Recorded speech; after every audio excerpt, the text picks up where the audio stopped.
Après 8 ans à Madrid, je suis revenu pour surprendre ma fille. Je l'ai trouvée à genoux, tremblante, en train de frotter le sol de sa belle-mère. La belle-mère est entrée et a crié « C'est inutile, n'est bonne qu'à nettoyer ». Mon sang s'est glacé. Ce que j'ai fait ensuite a laissé toute la famille en état de choc. Cet après-midi-là, en entrant sans prévenir dans la maison de ma fille à Mexico, j'ai entendu un cri qui m'a glacé le sang. Cette bonne à rien n'est bonne qu'à nettoyer. Je m'appelle Dulce Aguilera. J'ai 56 ans et ce que j'ai vu ce jour-là a tout changé. J'avais passé 8 ans à Madrid, 8 ans à construire mon entreprise d'importation, 8 ans à envoyer de l'argent chaque mois, 8 ans à croire que ma Brenda vivait le rêve que je n'ai jamais eu. Un bon mariage, une maison élégante à Polanco, la stabilité. 8 ans sans connaître la vérité. J'ai décidé de rentrer sans prévenir. Je voulais lui faire la surprise. J'avais une valise pleine de cadeaux, des châles de manille, des parfums, des chocolats à la violette. Dans ma tête, j'imaginais son visage s'illuminer en me voyant. Maman. Elle me serrait dans ses bras, nous pleurerions ensemble. Nous prendrions un café de Hola dans sa cuisine moderne avec cette cafetière italienne que je lui avais offerte avant de partir. Mais quand je suis arrivé devant cette imposante résidence de 3 étages, avec un jardin et une fontaine en pierre de taille, quelque chose clochait. J'ai sonné, personne n'a répondu. La porte était entr'ouverte. Je suis entré. Le silence était étrange, lourd, comme quand on sait que quelque chose de mauvais est sur le point de se révéler, mais qu'on ne veut pas encore le voir. J'ai suivi le bruit de l'eau. Il venait de la cuisine, et c'est là que je l'ai vu. Ma Brenda, ma fille, à genoux, les mains rougies, tremblantes, frottant le sol en marbre avec un chiffon sale. Elle portait une vieille robe que je lui avais donnée des années auparavant, avant mon départ. Elle était délavée, déchirée à l'épaule. Brenda, ai-je murmuré. Elle a levé la tête. Ses yeux, mon Dieu, ses yeux étaient vides, comme si quelque chose en elle s'était éteint depuis longtemps. Avant que je puisse la serrer dans mes bras, j'ai entendu des talons claquer sur le marbre. Une femme est entrée, grande, vêtue de blanc, les cheveux parfaitement coiffés et les ongles couleur sang. Elle m'a regardé de haut en bas, comme si j'étais une mouche dans sa cuisine. Puis elle a regardé Brenda et a crié, « Cette bonne à rien n'est bonne qu'à nettoyer. Tu as fini avec le sol ou tu as besoin que je te montre encore une fois ?» Ma fille a baissé la tête et n'a rien dit. J'ai senti l'air me manquer. Cette femme était Lorena Santibane, la belle-mère de ma fille, la mère de Ricardo, son mari, la propriétaire de cette maison, ou du moins c'est ce qu'elle croyait. À ce moment-là, je n'ai pas dit un mot, j'ai juste soutenu le regard de cette femme et quelque chose en moi, quelque chose qui avait dormi pendant 8 ans, s'est réveillé. Car je n'étais pas seulement revenu pour une visite. J'étais revenu pour découvrir pourquoi ma fille avait cessé de m'appeler, pourquoi ses messages étaient de plus en plus courts, pourquoi, quand je lui demandais si elle allait bien, elle répondait toujours « Oui, maman, tout est parfait ». Maintenant, je savais. Et ce que j'ai fait ensuite, ce que j'ai découvert dans les semaines qui ont suivi, a choqué toute la famille. Mais ça, je ne peux pas encore te le raconter. Parfois, nous faisons trop confiance aux mauvaises personnes. Toi aussi, as-tu été déçu par quelqu'un que tu aimais? Raconte-moi ton histoire dans les commentaires. Je veux te lire. Pour comprendre ce qui s'est passé ce jour-là, je dois te ramener avec moi dans le passé. À l'époque où Brenda n'était qu'une petite fille aux yeux brillants qui courait dans notre maison de Coyoacán. C'était une petite maison, 2 chambres, un patio avec des bougainvilliers violets qui grimpaient sur le mur. Chaque matin, je préparais du café dans une cafetière en terre cuite qui avait appartenu à ma grand-mère. L'arôme emplissait toute la maison. Brenda descendait les escaliers pieds nus dans son pyjama à ourson et s'asseyait à la table de la cuisine pour m'attendre. « Bonjour, maman » disait-elle toujours. Avec cette voix douce qui faisait fondre mon cœur. Je lui servais des viennoiseries, des conchas fraîchement achetés à la boulangerie de Donchui à quelques rues de là, je lui étalais du beurre et nous nous asseyions ensemble, juste nous deux, pendant que le soleil entrait par la fenêtre et faisait briller ses cheveux bruns. Son père nous avait quittés quand elle avait 3 ans. Il n'est jamais revenu, n'a jamais envoyé d'argent, n'a jamais demandé de ses nouvelles, alors nous n'étions que toutes les deux, toujours. Je travaillais dans un magasin de tissus en centre-ville. Je gagnais peu, mais c'était suffisant. Brenda étudiait dans une école publique, elle avait de bonnes notes. Les professeurs me disaient, Madame Dulce, votre fille est très intelligente, elle a de l'avenir. Et je le croyais. Les dimanches, nous allions au parc des cerfs. Elle courait entre les arbres, je la poursuivais. Nous rions jusqu'à en avoir mal au ventre.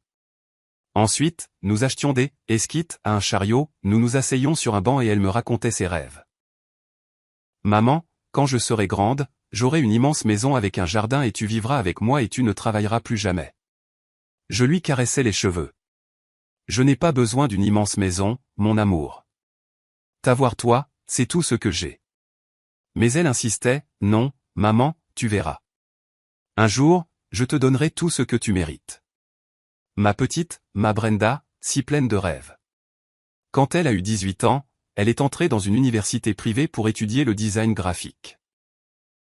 J'ai obtenu une bourse pour elle. Elle n'était pas complète, mais je travaillais double pour couvrir le reste. Ça en valait la peine. Chaque sacrifice en valait la peine quand je la voyais sortir de la maison avec son sac à dos, souriante et pleine d'illusions. Durant sa 2e année, elle a rencontré Ricardo. La première fois qu'elle m'a parlé de lui, ses yeux brillaient différemment. Maman, j'ai rencontré quelqu'un. Ah oui?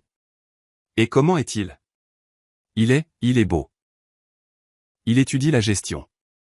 Sa famille a une entreprise d'importation. Ils sont de bonne famille, maman. Quelque chose dans sa voix m'a mise en alerte. Ce n'était pas du bonheur, c'était de l'étonnement, comme si elle ne pouvait pas croire que quelqu'un comme lui s'était intéressé à elle. Et il te traite bien? Lui ai-je demandé. Oui, maman. Il me traite comme une reine. J'aurais dû mieux écouter. J'aurais dû lui poser plus de questions. Mais j'étais fatigué. Je travaillais tellement et la voir heureuse, la voir sourire, c'était tout ce dont j'avais besoin. Quelques mois plus tard, elle me l'a présenté. Ricardo est arrivé chez nous dans une voiture allemande. Il portait une chemise blanche, une montre chère, un parfum qui sentait l'argent. Il m'a salué poliment, m'a baisé la main, m'a appelé « Madame Dulce » avec respect, mais il y avait quelque chose dans ses yeux que je n'aimais pas. Je ne saurais pas l'expliquer. C'était comme s'il m'évaluait, me mesurait, calculait notre valeur. « Votre fille est une femme exceptionnelle », m'a-t-il dit. « Vous avez beaucoup de chance de la voir. »« C'est mon trésor », ai-je répondu. Il a souri, mais le sourire n'a pas atteint ses yeux. Ce soir-là, quand il est parti, j'ai demandé à Brenda, « Tu es sûre de lui? »« Pourquoi tu demandes ça, maman ?»« Je ne sais pas, ma chérie. Je veux juste que tu sois heureuse. »« Je suis heureuse, maman. Il m'aime et sa famille. » Sa famille m'a très bien accueilli. Mensonge, mais je ne le savais pas encore. 1 an plus tard, ils se sont mariés. Le mariage a eu lieu dans une salle élégante de Polanco. La famille de Ricardo a tout payé. Je n'ai pu offrir à Brenda qu'un jeu de drap brodé que j'avais fait de mes propres mains. Il m'a fallu 3 mois pour les finir. Quand je les lui ai donnés, elle a pleuré. Maman, c'est la plus belle chose qu'on m'ait jamais offerte. Elle les a rangés dans une boîte spéciale. Elle m'a promis qu'elle les utiliserait toujours. Après le mariage, tout a changé rapidement. Brenda a emménagé dans la maison des Santibanés, une immense résidence à Polanco. J'y suis allé une seule fois. Ils m'ont reçu avec une politesse froide. La belle-mère, Lorena, m'a regardé de haut en bas, comme si elle mesurait chaque couture de ma robe, chaque année de ma vie de travail. « Alors, vous êtes la mère de Brenda ?» a-t-elle dit sans sourire. « C'est bien que vous soyez venue. Brenda est à l'intérieur, vous pouvez entrer. » Elle ne m'a pas offert de café, ne m'a pas proposé de m'asseoir, elle m'a fait sentir comme une intruse. Et Brenda, ma Brenda, était silencieuse. Elle souriait, mais c'était un sourire tendu, comme si elle avait peur de dire quelque chose de déplacé. Quand nous nous sommes retrouvés seuls un instant, je lui ai demandé, « Tu vas bien, ma chérie ?» « Oui, maman, tout va bien. J'apprends juste à vivre ici. » « C'est différent. »« Différent comment ? » ?»« Rien, maman, ne t'inquiète pas, j'aurais dû insister. » Mais une semaine plus tard, j'ai reçu une offre d'emploi à Madrid. Une amie qui avait émigré des années auparavant m'a trouvé un poste dans une entreprise d'importation. Le salaire était 4 fois supérieur à ce que je gagnais au Mexique. Je pourrais envoyer de l'argent à Brenda, l'aider, assurer son avenir. j'ai demandé à Brenda si je devais partir. Maman, vas-y, c'est une excellente opportunité. Je vais bien. Ricardo prend soin de moi. Et je l'ai cru. Parce que c'était ma fille, parce que je l'aimais, parce que je voulais croire que sa vie était meilleure que la mienne. Je suis parti à Madrid et pendant 8 ans, j'ai vécu avec l'illusion que Brenda vivait le rêve que je n'ai jamais eu. Jusqu'à ce jour. Jusqu'à ce que je la voie à genoux, frottant le sol, les mains rouges, les yeux vides. Jusqu'à ce que j'entende cette femme lui crier, « Cette bonne à rien n'est bonne qu'à nettoyer ». Et j'ai compris. J'ai compris que ma fille n'avait pas vécu un rêve, elle avait vécu un cauchemar. Et je n'étais pas là pour la protéger. Pendant que je raconte tout ça, je pense à l'endroit où tu m'écoutes. Écris le nom de ta ville dans les commentaires. Cet après-midi-là, après avoir vu Brenda à genoux et entendu ce cri de Lorena, je n'ai rien dit tout de suite. Non, il fallait d'abord comprendre ce qui se passait réellement. Lorena m'a regardé avec mépris quand elle m'a vu debout à l'entrée de la cuisine. « Et vous, qui êtes-vous » a-t-elle demandé, bien que quelque chose sur son visage me dise qu'elle connaissait déjà la réponse. « Je suis Dulce Aguilera, la mère de Brenda. » Son expression a changé à peine une seconde, une lueur d'inconfort, mais elle l'a vite dissimulée. « Ah, la dame de Madrid. Brenda ne nous avait pas dit que vous viendriez. »« C'est une surprise » ai-je répondu, gardant ma voix ferme. Je voulais voir ma fille. Brenda était toujours à genoux, la tête baissée, n'osant pas me regarder. Ses mains tremblaient en tenant le chiffon sale. « Brenda, lève-toi » ai-je dit doucement. Elle a hésité. Elle a regardé Lorena du coin de l'œil, comme pour demander la permission. Ça m'a brisé le cœur. « Brenda » ai-je répété, cette fois plus fermement. « Lève-toi, ma fille. » Elle s'est levée lentement. Ses genoux étaient rougis. La vieille robe déchirée était trop grande pour elle, comme si elle avait beaucoup maigri. Quand elle m'a enfin regardé, j'ai vu dans ses yeux quelque chose que je n'avais jamais vu. Honte.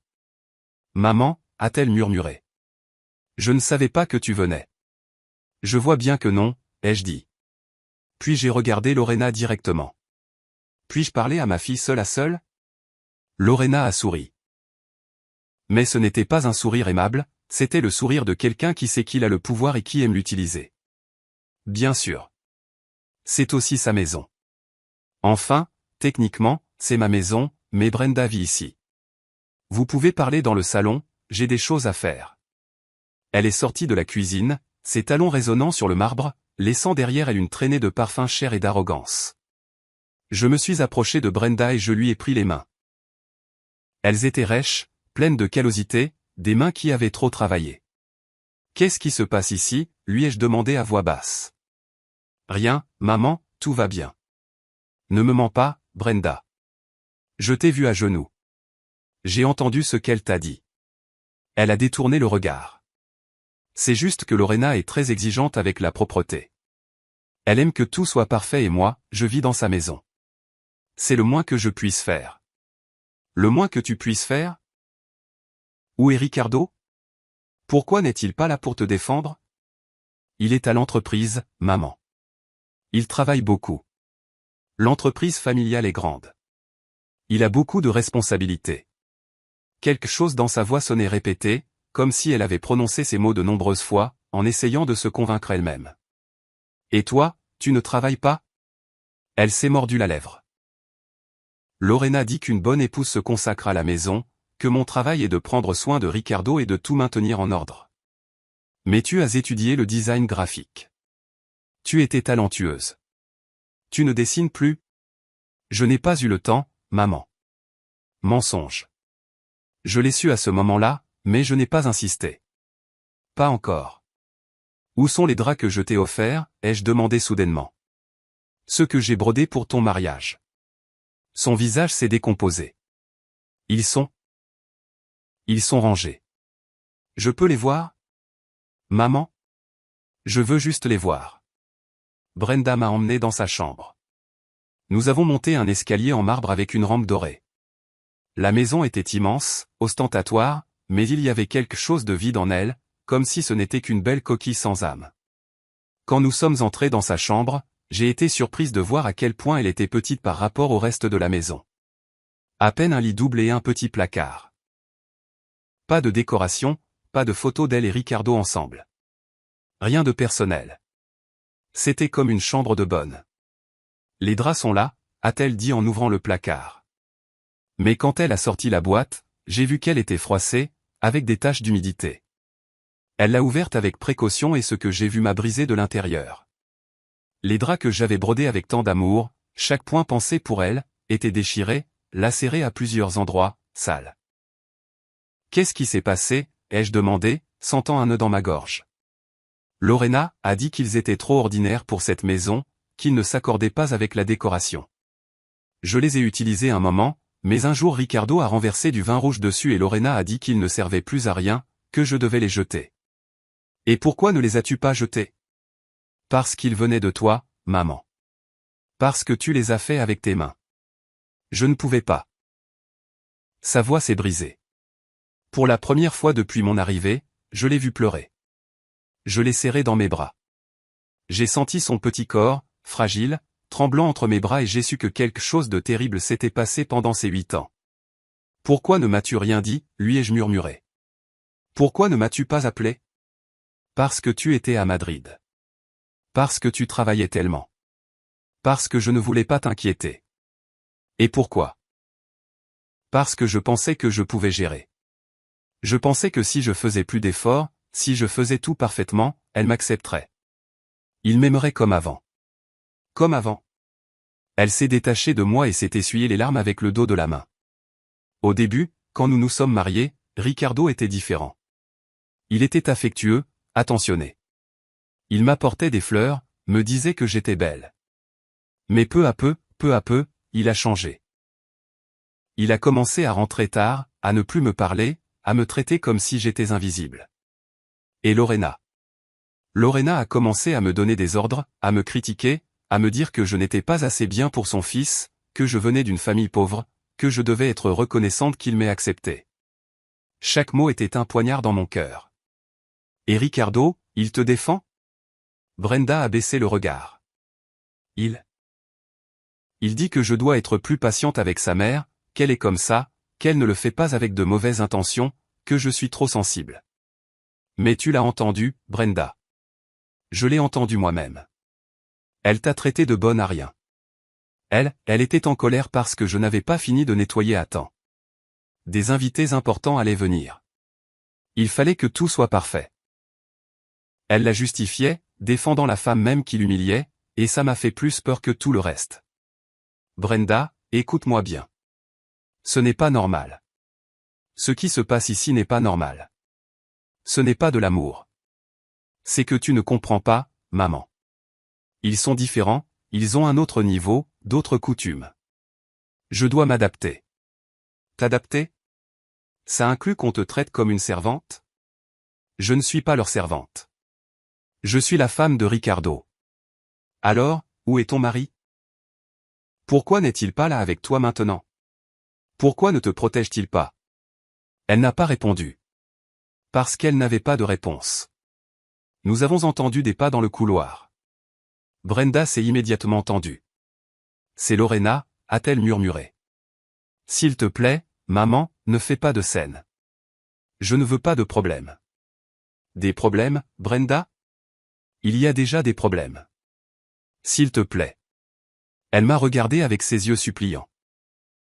Et même si tout en moi voulait descendre et affronter cette femme, même si je voulais lui crier ce que je pensais, je me suis retenu.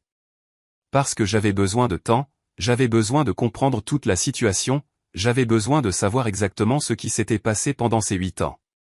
Et surtout, j'avais besoin d'un plan. Parce que je n'étais pas revenu de Madrid juste pour voir ma fille souffrir. J'étais revenu pour la sauver. Et c'était exactement ce que j'allais faire. La porte s'est ouverte. Lorena est apparue avec un faux sourire. Tout va bien par ici? Ricardo vient d'arriver. Il est en bas, il veut saluer sa belle-mère. Sa belle-mère. Elle l'a dit comme si le mot lui brûlait la bouche. Allons-y, ai-je dit à Brenda en lui prenant la main. Nous sommes descendus ensemble. Et quand j'ai vu Ricardo dans le salon, vêtu de son costume cher, avec sa montre en or, avec son sourire parfait et vide, j'ai su exactement quel genre d'homme il était. Le genre d'homme qui permet à sa mère de détruire sa femme. Le genre d'homme qui a choisi le confort plutôt que l'amour. Le genre d'homme à qui j'allais tout enlever. Mais ça, personne ne le savait encore. Pas même moi, je ne savais pas jusqu'où j'étais capable d'aller. Pendant que je raconte tout ça, je pense à l'endroit où tu m'écoutes. Écris le nom de ta ville dans les commentaires. Ricardo s'est approché les bras ouverts et avec un sourire qui semblait sorti d'une publicité de magazine. Belle maman. Quelle merveilleuse surprise. Brenda ne nous avait pas dit que vous viendriez. Il m'a donné une accolade superficielle, de celle qui ne signifie rien. Il sentait l'eau de Cologne chère et quelque chose d'autre que je n'ai pas pu identifier à ce moment-là. Quelque chose de faux. J'ai voulu vous faire la surprise, ai-je dit en gardant ma voix neutre. 8 ans ont passé. Ma fille me manquait. Et vous lui manquiez aussi, n'est-ce pas, mon amour? Il a regardé Brenda. Elle a hoché la tête rapidement, sans dire un mot. Asseyez-vous, je vous en prie, a dit Ricardo en désignant le canapé en cuir italien. Je vous offre quelque chose? De l'eau, un café? Brenda, apporte quelque chose pour ta mère. Brenda s'est levée immédiatement, comme un ressort.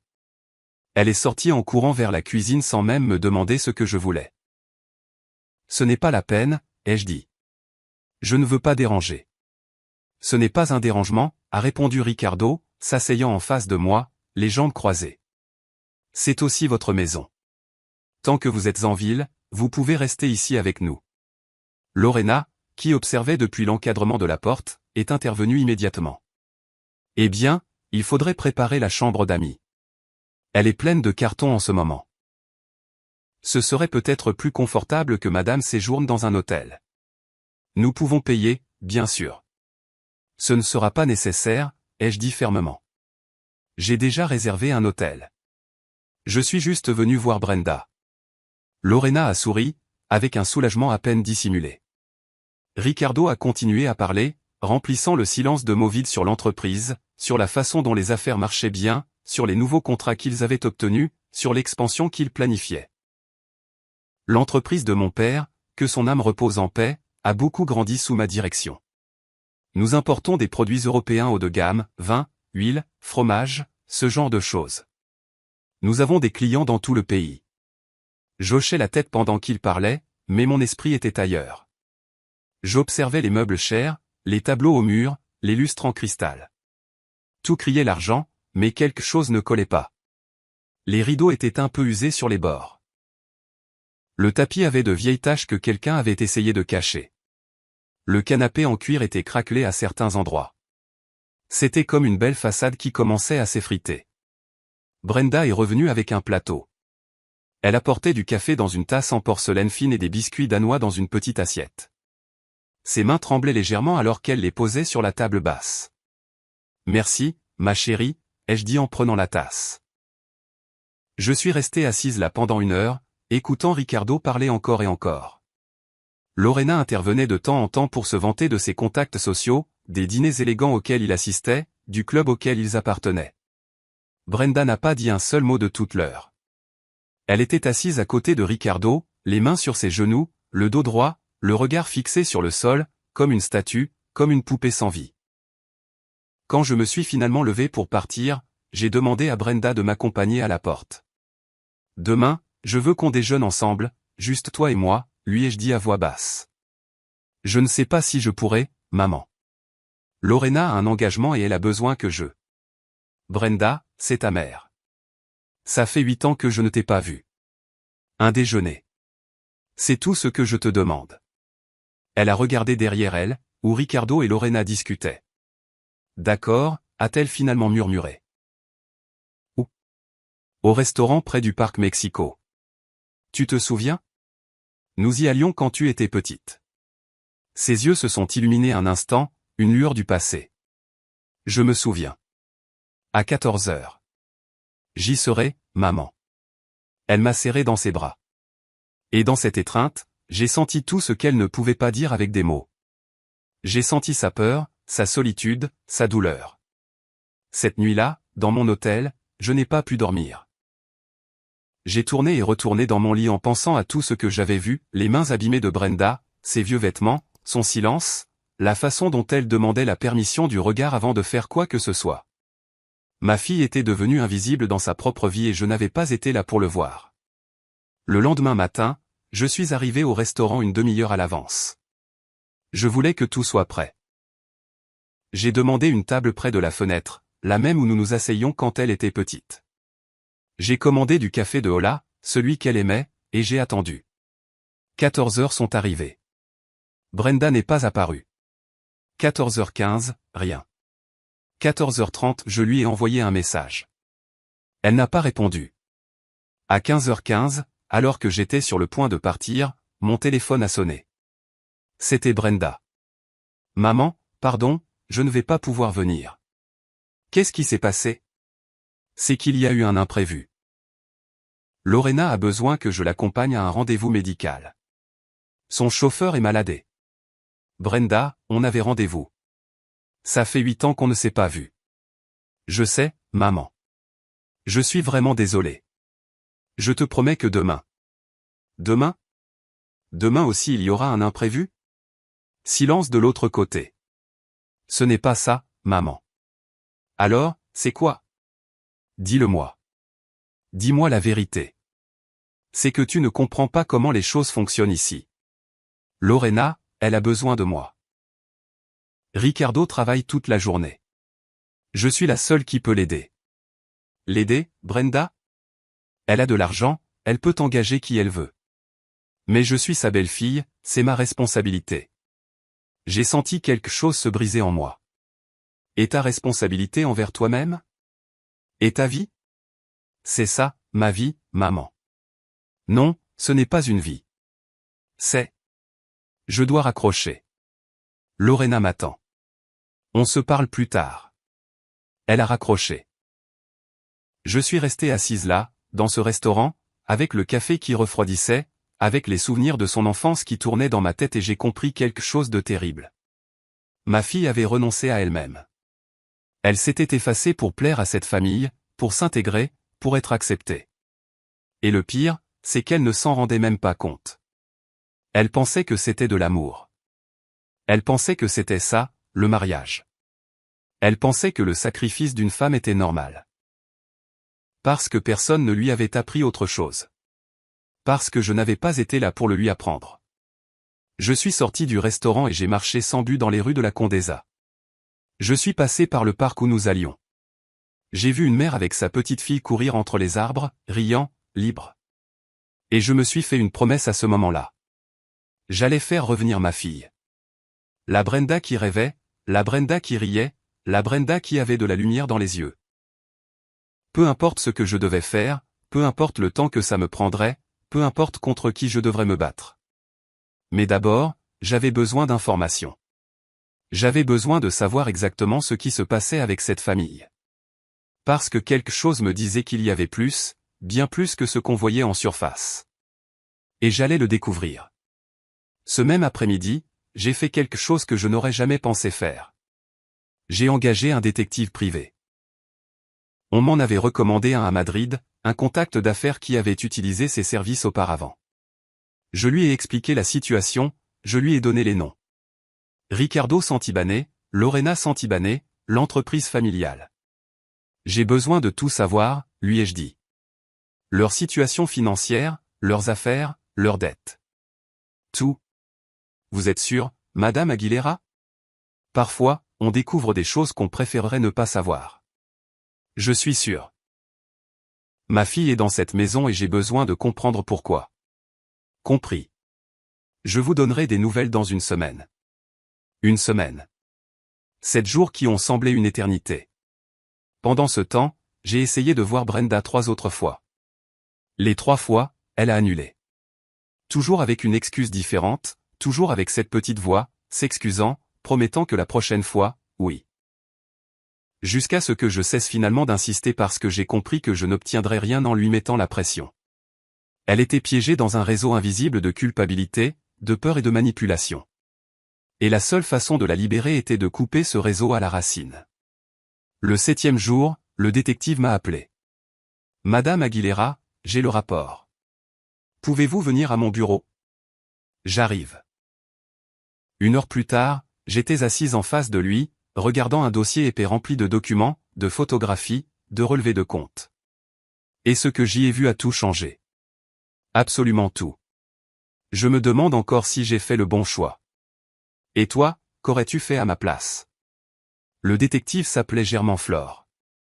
Il avait un petit bureau dans le quartier de la Roma, au 2e étage, qui sentait le vieux café et le papier. C'était un homme d'une 50aine d'années avec des lunettes épaisses et des mains tachées d'encre. Il a ouvert le dossier devant moi. Madame Aguilera, c'est plus compliqué que je ne le pensais au début. Qu'avez-vous trouvé? Il a sorti une photographie. C'était la façade d'un immeuble commercial dans la zone de Santa Fe. Voici le siège d'Importación Santibáñez. Ou ce qu'il en reste. Ce qu'il en reste? L'entreprise est en faillite technique depuis 3 ans. Ils ont des dettes auprès de fournisseurs en Espagne, en Italie, en France.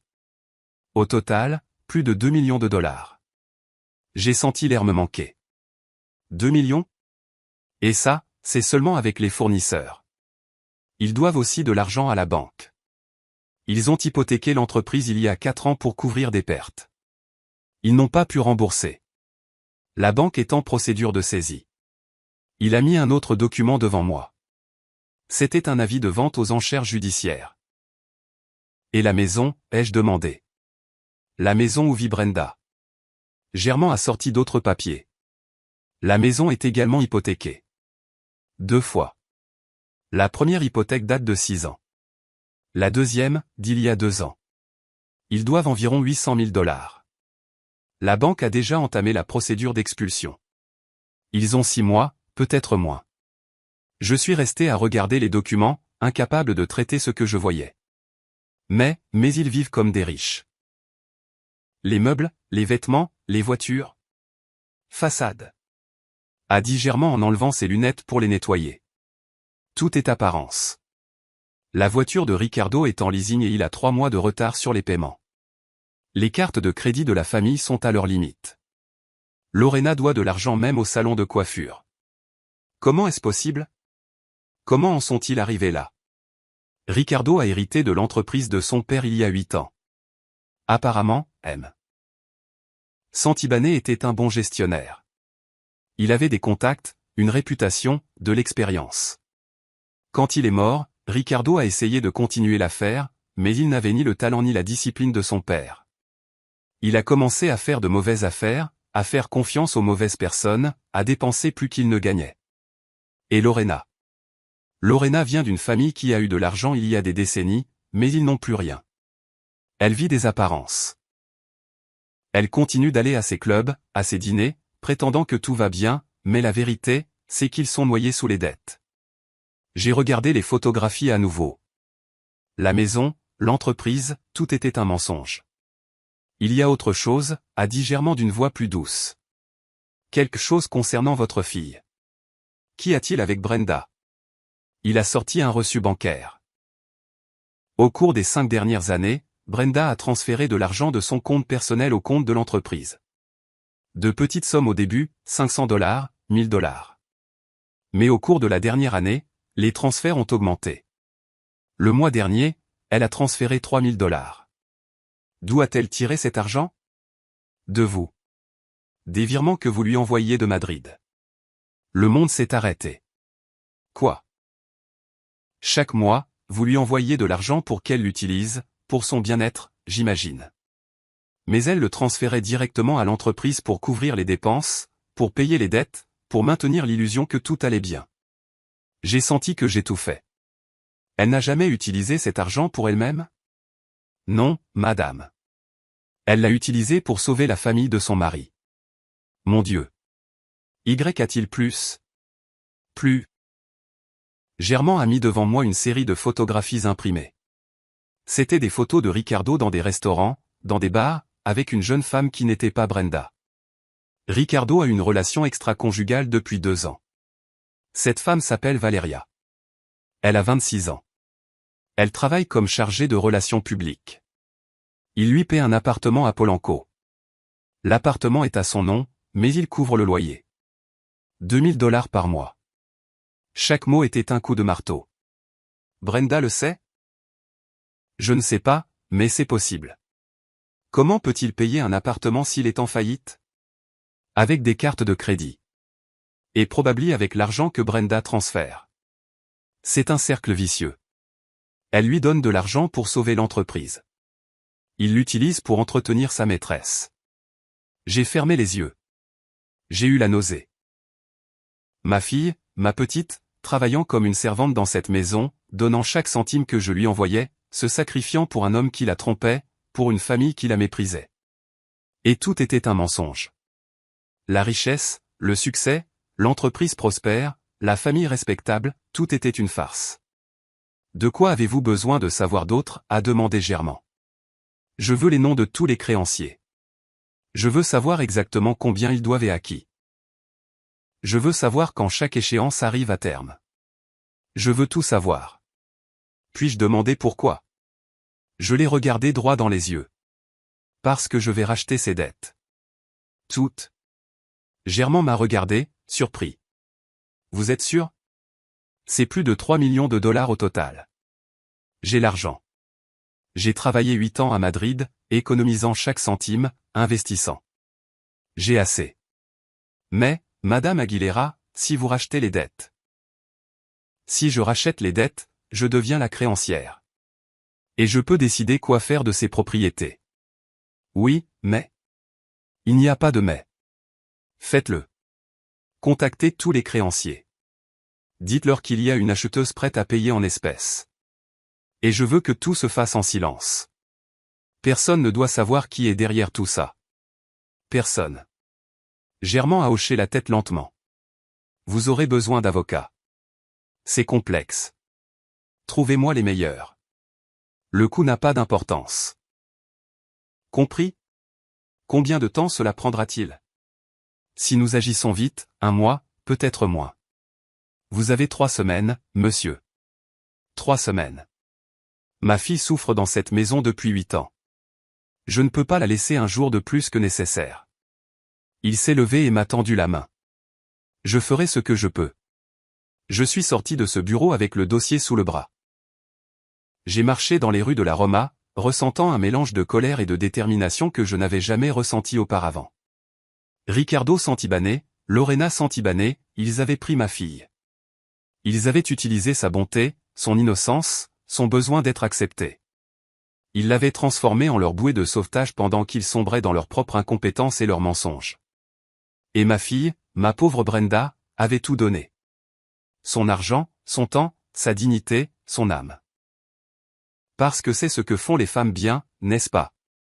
Elles se sacrifient, se taisent, supportent, sourient alors qu'elles se vident de leur sang à l'intérieur. Mais plus maintenant. Cette nuit-là, dans mon hôtel, j'ai fait mes comptes. J'ai examiné mes économies, mes investissements, tout ce que j'avais construit en 8 ans. J'avais assez. Juste assez pour racheter toutes les dettes de la famille Santibane. Je me retrouverais sans économie, sans matelas financier, sans sécurité. Mais cela n'avait pas d'importance. Parce que ma fille était plus importante que n'importe quelle somme d'argent. Le lendemain, j'ai de nouveau essayé de voir Brenda. Cette fois, je suis allé directement à la maison, sans prévenir. J'ai sonné. Une employée de maison a ouvert la porte. Une femme âgée en uniforme gris. Bonjour. Je cherche Brenda. Madame Brenda est sortie avec Madame Lorena. Elles sont allées au salon. À quelle heure rentre-t-elle? Je ne saurais vous le dire. Et Monsieur Riccardo? Il est dans son bureau. Voulez-vous que je le prévienne? Ce n'est pas la peine, je reviendrai plus tard. Mais je ne suis pas parti. Je suis resté dehors, à regarder cette immense maison avec sa façade parfaite, ses fenêtres impeccables, son jardin bien entretenu. Tout était un mensonge. Et très bientôt, tout ce mensonge allait s'effondrer. J'ai passé les semaines suivantes à rencontrer des avocats, à signer des documents, à transférer de l'argent. Germain a travaillé vite et en silence. Il a d'abord contacté la banque. Je leur ai offert de payer la dette complète, plus 20% supplémentaire, en échange du transfert immédiat de l'hypothèque à mon nom. Ils ont accepté. Ensuite, nous sommes allés voir les fournisseurs européens. Beaucoup avaient déjà renoncé à leur argent. Quand je leur ai offert de payer 70% de ce qui leur était dû en espèces, ils ont signé sans hésiter. En 2 semaines, j'avais entre les mains les titres de propriété de la maison et de l'entreprise. Tout était légal, tout était documenté, tout était à mon nom. Dulce Aguilera, la femme venue de Coyoacán, celle qui avait travaillé dans un magasin de tissus, celle qui avait nettoyé des sols pour que sa fille puisse étudier, était maintenant propriétaire de tout ce dont les Santibanais se vantaient. Mais je ne leur ai encore rien dit. Ce n'était pas encore le moment. Il fallait d'abord que Brenda sache la vérité. Et c'était le plus difficile. Parce que la vérité ne détruirait pas seulement l'illusion de son mariage, elle détruirait tout ce en quoi elle avait cru pendant 8 ans. La nuit avant de les affronter, j'ai appelé Brenda. Elle n'a pas répondu. Je lui ai laissé un message. Ma chérie, j'ai besoin de te voir. C'est urgent. S'il te plaît, appelle-moi. 1 heure plus tard, mon téléphone a sonné. Maman? Brenda, merci d'avoir appelé. Il faut qu'on se voie demain. C'est que demain, Lorena a. Brenda, les jeux interrompus. S'il te plaît. C'est important. Plus important que tout ce dont Lorena a besoin. Il y a eu un long silence. Tout va bien, maman? Non, tout ne va pas bien. Mais ça va aller. Je te le promets. Peux-tu venir à l'hôtel demain à 10 heures du matin? D'accord. J'y serai. Merci, ma chérie. Je t'aime. Moi aussi je t'aime, maman. J'ai raccroché et j'ai regardé par la fenêtre de mon hôtel les lumières de la ville. Demain, tout allait changer. Demain, la justice commencerait. Le matin est arrivé avec un ciel gris qui menaçait la pluie. Je me suis réveillé à 6 heures, bien que je n'ai pas vraiment dormi. J'avais passé toute la nuit à répéter les mots, à me préparer à ce que je devais dire à Brenda. Je ne savais pas comment elle réagirait, si elle me croirait. Si elle se mettrait en colère contre moi pour avoir enquêté sur sa vie, si elle prendrait le parti de Ricardo et Lorena. Mais je devais essayer. Je suis descendu au restaurant de l'hôtel et j'ai commandé un café. Je ne pouvais rien manger, j'avais l'estomac noué. J'ai vérifié mon sac encore et encore, m'assurant d'avoir tous les documents que Germain m'avait donnés, les relevés de compte, les photographies, les papiers légaux. La vérité imprimée en encre noire sur du papier blanc. À 9h50, je suis monté dans ma chambre. J'avais demandé qu'on m'apporte du café frais et des viennoiseries, les conchas que Brenda aimait quand elle était enfant. Je voulais que ce soit le moins douloureux possible. À 10 heures précises, on a frappé à la porte. J'ai ouvert. C'était Brenda. Elle avait l'air fatiguée. Elle avait des cernes profonds, les cheveux attachés en une queue de cheval serrée. Elle portait un pull à col roulé malgré la chaleur et un pantalon large qui cachait sa silhouette. « Salut, maman », a-t-elle dit d'une petite voix. « Ma chérie, entre. Merci d'être venue. » Elle est entrée slowly, regardant autour d'elle comme si elle n'avait jamais été dans un hôtel. Elle s'est assise sur le bord du lit, les mains sur ses genoux, avec cette posture rigide qu'elle avait adoptée. « Tu veux un café ?» lui ai-je demandé. J'ai apporté des conchas. Ses yeux se sont illuminés un instant. Ça fait des années que je n'ai pas mangé de conchas. Pourquoi? Lorena dit qu'elles ont trop de calories, que je dois faire attention à ma silhouette. Ricardo le dit aussi. J'ai senti la colère monter dans ma gorge, mais je l'ai ravalée. Eh bien, aujourd'hui, tu peux en manger autant que tu veux. Je lui ai servi du café dans une tasse et j'ai mis les viennoiseries dans une assiette devant elle. Elle en a pris une avec précaution, comme si c'était quelque chose d'interdit. Elle a pris une petite bouchée, a fermé les yeux. Ça a le même goût qu'avant, a-t-elle murmuré. Certaines choses ne changent jamais. Nous avons mangé en silence pendant quelques minutes. Je l'observais, chaque mouvement, chaque geste. Je cherchais ma fille là-dedans. Sous cette carapace de soumission. Maman, pourquoi voulais-tu me voir, a-t-elle finalement demandé. Tu as dit que c'était urgent. J'ai pris une profonde inspiration. Brenda, j'ai besoin que tu m'écoutes. Tout ce que je vais te dire est vrai. J'ai des preuves. Mais j'ai besoin que tu me promettes que tu vas écouter jusqu'à la fin avant de réagir. Son visage est devenu pâle. Tu me fais peur. Je ne veux pas te faire peur. Je veux te sauver. Me sauver de quoi? De Ricardo, de Lorena. De tout. Elle s'est levée immédiatement. Non, je ne vais pas écouter ça. Je savais que tu venais pour critiquer mon mariage. Je savais que... Brenda, assieds-toi, s'il te plaît. Je ne veux pas entendre de mauvaises choses sur mon mari, même si elles sont vraies. Elles ne sont pas vraies. Tu ne le connais pas. Tu ne vis pas avec nous. Tu as été à Madrid pendant 8 ans pendant que moi. Elle s'est arrêtée. Elle a mis sa main sur sa bouche. Pendant que toi, quoi? Ai-je demandé doucement. Dis-le. Pendant que tu souffrais seul. Ses yeux se sont remplis de larmes. Je ne souffre pas, non? Alors, dis-moi, pourquoi as-tu les mains pleines de callosité? Pourquoi portes-tu de vieux vêtements? Pourquoi t'es-je vu à genoux en train de frotter le sol? Pourquoi as-tu arrêté de dessiner? Pourquoi as-tu arrêté de rêver? Parce que je suis une épouse. Parce que c'est ce que font les épouses. Non, Brenda. Ce n'est pas ce que font les épouses. C'est ce que font les esclaves. Elle m'a regardé avec fureur. Comment oses-tu? J'ose parce que je suis ta mère. Parce que je t'aime. Parce que je ne vais pas rester silencieuse pendant que tu te détruis pour des gens qui ne te méritent pas, Ricardo même. Ricardo te trompe. Le silence qui a suivi était assourdissant. Brenda est restée figée, la bouche ouverte, les yeux grands ouverts.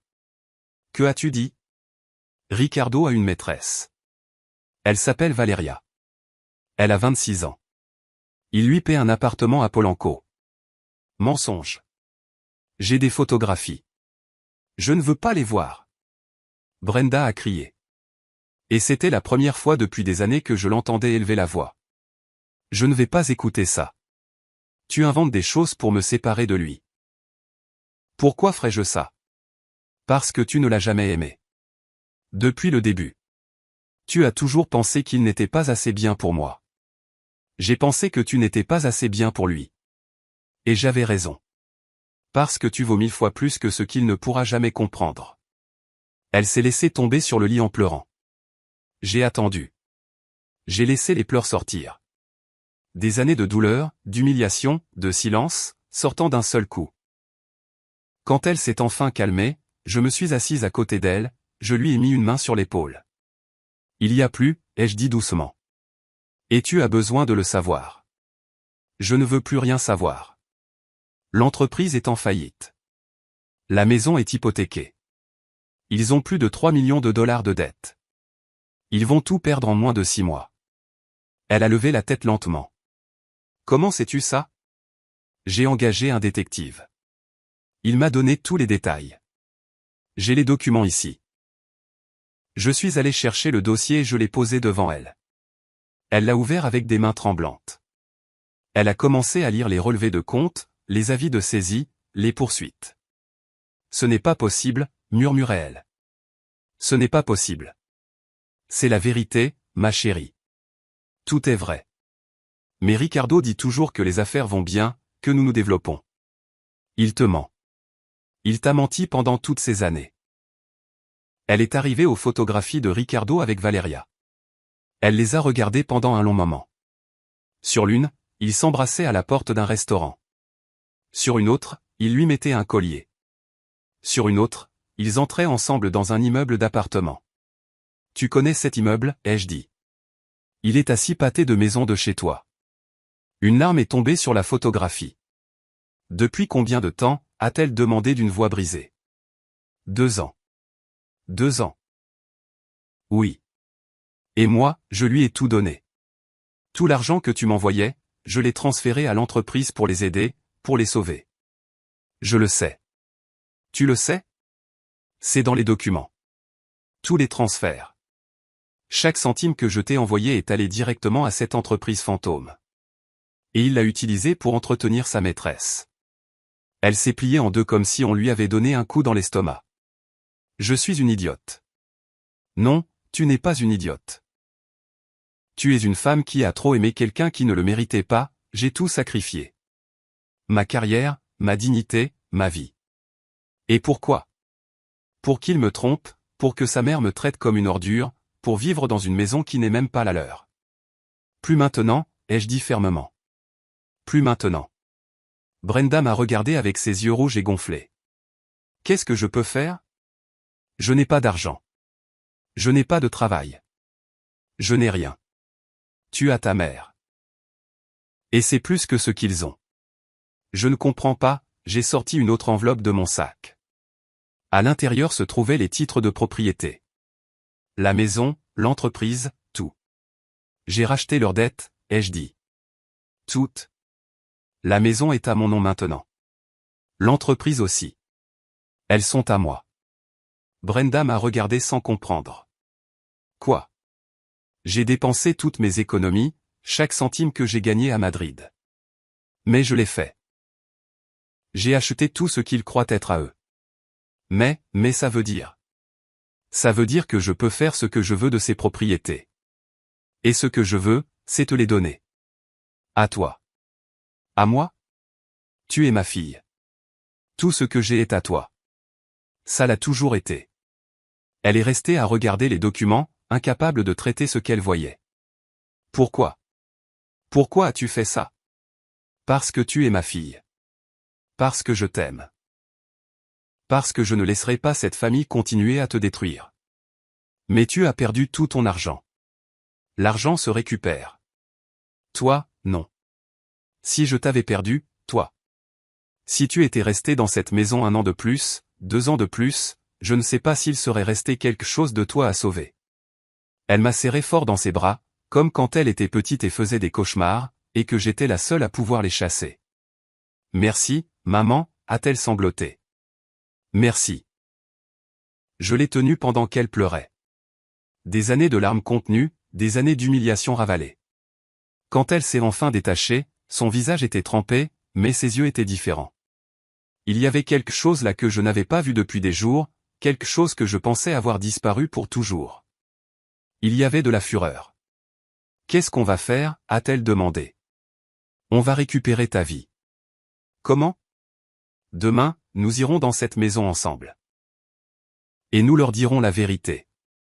Qu'ils n'ont plus rien, que tout est à moi maintenant, et qu'ils doivent partir. Ils vont être furieux. Qu'ils le soient. Ils ne peuvent plus rien te faire. Tu n'as plus à les craindre. Et après? Après, tu décides. Si tu veux garder la maison est à toi. Si tu veux la vendre et recommencer ailleurs, on le fait. Si tu veux reprendre tes études de design, tu le paies avec la vente de l'entreprise. Ce que tu veux, ma chérie. Pour la première fois en 8 ans, c'est toi qui décides. J'ai vu quelque chose se transformer sur son visage, comme si après des années de sommeil, elle se réveillait enfin. Je veux qu'il souffre, a-t-elle dit à voix basse. Je veux qu'ils ressentent ce que j'ai ressenti. Ils le ressentiront. La vie s'en charge. Mais nous n'allons pas nous salir les mains avec la vengeance. Nous allons rendre justice. Et la justice, c'est simplement dire la vérité et laisser les conséquences tomber là où elles doivent tomber. Quand? Demain, à 10 heures du matin. On y va ensemble. Et si Ricardo me demande de ne pas le faire? Et s'il me dit qu'il m'aime? Tu le crois? Elle a réfléchi un long moment. Non, a-t-elle finalement dit. Plus maintenant. Alors, peu importe ce qu'il dit. Cette nuit-là, Brenda est restée à mon hôtel. Je ne voulais pas qu'elle retourne dans cette maison. Pas encore. Nous avons dormi dans le même lit, comme quand elle était enfant et avait peur du noir. Mais cette fois, c'est moi qui avais peur. Peur qu'elle change d'avis. Peur que l'amour, ou ce qu'il en restait, la fasse revenir. Peur de la perdre à nouveau. Mais quand je me suis réveillé le lendemain matin, elle était déjà debout. Elle se tenait devant le miroir, se regardant. Tu sais ce qui est le plus triste? A-t-elle dit sans se retourner. C'est que j'ai arrêté de me reconnaître. Ça fait des années que je ne sais plus qui je suis. Alors il est temps que tu le découvres. Elle s'est tournée vers moi. Je suis prête, maman. Finissons-en. Et à ce moment-là, j'ai vu une lueur de la Brenda qu'elle avait été. La petite fille qui rêvait d'avoir une grande maison pour que sa mère ne travaille plus jamais. La jeune femme qui étudiait le design et avait de la lumière dans les yeux. La femme qu'elle aurait pu être, si elle n'avait pas rencontré Ricardo. Elle était toujours là, enfouie. Mais elle était là. Et j'allais l'aider à sortir. Nous sommes arrivés à la maison à 10 heures précises. Brenda portait une robe que nous avions achetée la veille dans un magasin du centre-ville. Elle était bleu marine, simple, élégante. Elle avait coiffé ses cheveux lâchés pour la première fois depuis des années. Elle avait l'air différente. Elle avait l'air d'elle-même. Je portais mon meilleur tailleur, celui que j'utilisais pour les réunions importantes à Madrid, et je tenais le dossier avec tous les documents sous mon bras. Brenda a sorti ses clés, mais avant d'ouvrir, elle m'a regardé. « Tu es sûre de ça, maman ? » « Complètement. »« Et toi ?» Elle a pris une profonde inspiration.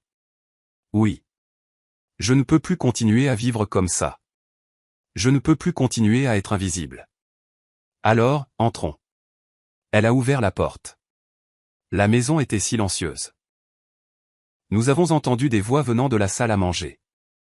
Lorena et Ricardo prenaient leur petit déjeuner. Nous avons marché ensemble vers la salle. Nos pas résonnaient sur le marbre. Quand nous sommes entrés dans la salle à manger, ils ont tous les deux levé les yeux, surpris. Ricardo tenait le journal d'une main et une tasse de café de l'autre. Lorena mangeait des fruits coupés avec une fourchette en argent. Ils nous ont regardés comme si nous avions interrompu quelque chose de sacré. « Brenda » a dit Ricardo. « Je ne savais pas que tu étais sortie. Où as-tu passé la nuit ? » « Avec ma mère » a-t-elle répondu, et sa voix était plus ferme que ce à quoi je m'attendais. « Dans son hôtel. » Lorena a froncé les sourcils. « Tu aurais dû prévenir. Nous étions inquiets. Nous pensions qu'il t'était arrivé quelque chose. »« Vraiment » a demandé Brenda. « Vous étiez vraiment inquiet ? Ou vous n'avez même pas remarqué que je n'étais pas là ?» Ricardo a posé le journal. « Qu'est-ce qui te prend ? Pourquoi ce ton ? » « Parce que nous devons parler. Tous les trois. Enfin, tous les quatre. Ma mère est aussi dans cette conversation. » Lorena m'a regardé avec dédain. « Qu'est-ce qu'elle fait ici ? » ?»« Elle vit ici, » ai-je dit calmement. « Enfin, techniquement, je suis la propriétaire de cette maison maintenant. Donc c'est moi qui devrais demander ce que vous faites ici. » Le silence qui a suivi était absolu. Ricardo et Lorena sont restés figés comme des statues. « De quoi parles-tu » a demandé Ricardo lentement. « Je parle du fait que j'ai racheté toutes vos dettes. L'hypothèque de cette maison, l'hypothèque de l'entreprise, les dettes auprès des fournisseurs. Tout. Et quand on rachète les dettes, on devient le créancier. Ce qui signifie que cette maison est légalement à moi. » J'ai posé le dossier sur la table de la salle à manger. Je l'ai ouvert. J'ai sorti les documents et je les ai placés un par un devant eux. Voici les titres de propriété transférés à mon nom il y a une semaine. Tout est complètement légal. Vous pouvez vérifier avec vos avocats si vous voulez, bien que je soupçonne que vous ne pouvez pas vous payer d'avocat en ce moment. Ricardo a pris les papiers avec des mains tremblantes. Il a commencé à lire. Son visage est devenu blanc. Ce n'est pas possible.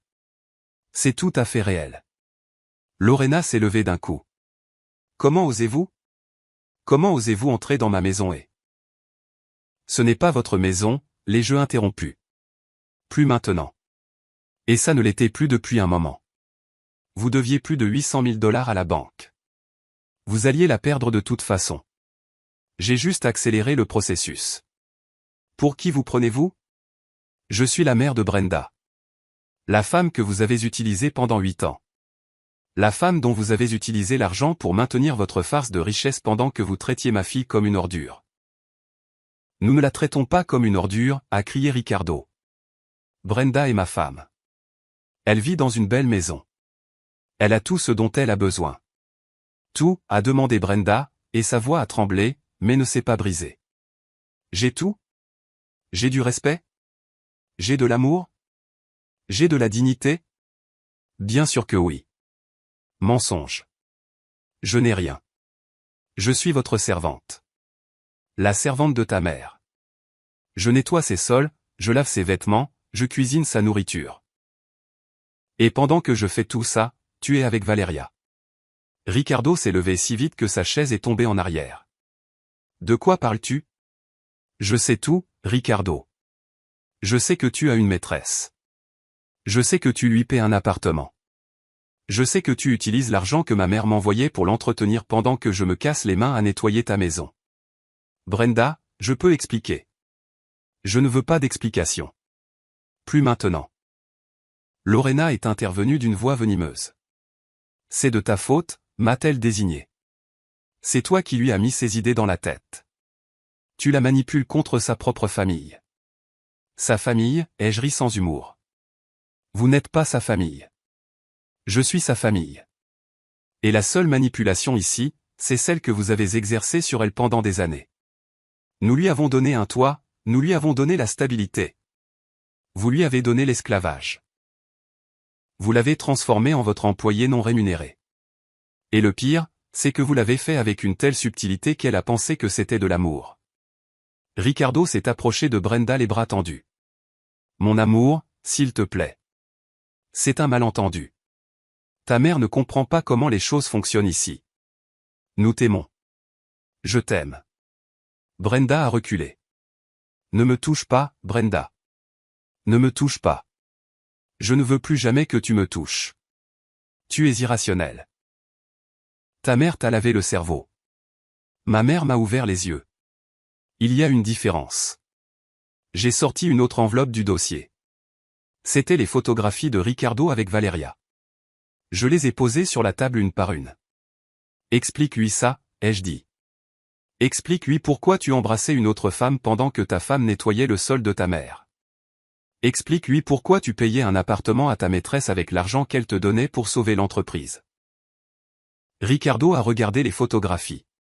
Toute couleur a disparu de son visage. Ça, ce n'est pas ce que ça a l'air. Non. Alors, c'est quoi? C'est compliqué. Ce n'est pas compliqué, a dit Brenda. C'est de la trahison. Purement et simplement de la trahison. Lorena a pris les photographies et les a regardées. Pour la première fois depuis que je la connaissais, j'ai vu quelque chose qui ressemblait à de l'inconfort sur son visage. Ricardo, qu'est-ce que c'est que ça? Maman, Tu as une maîtresse? Ce n'est pas une maîtresse. C'est juste quelqu'un qui... Quelqu'un qui quoi? Quelqu'un qui te comprend mieux que ta femme. La voix de Lorena était glaciale. Sais-tu le scandale que cela pourrait causer?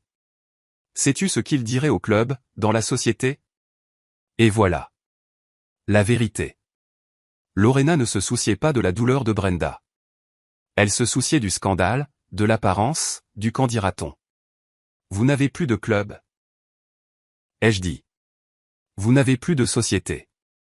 Vous n'avez plus rien, sauf des dettes et des mensonges. Lorena m'a regardé avec une haine pure. C'est de la vengeance. C'est ça. Vous êtes venu ici pour vous venger parce que votre fille a épousé quelqu'un de mieux que vous. Je suis venu ici pour sauver ma fille. Et oui, au passage, pour rendre justice. Mais ce n'est pas de la vengeance. La vengeance serait cruelle. Je suis juste. Juste? Nous enlever notre maison, c'est juste? Ce n'était pas votre maison. C'était celle de la banque. Et vous ne pouviez pas la payer. Moi, si. Alors, vendez-la. Vendez-la et gardez l'argent. Mais laissez-nous vivre ici jusqu'à ce que nous trouvions autre chose. Non. Pardon? J'ai dit non. Je veux que vous partiez. Aujourd'hui.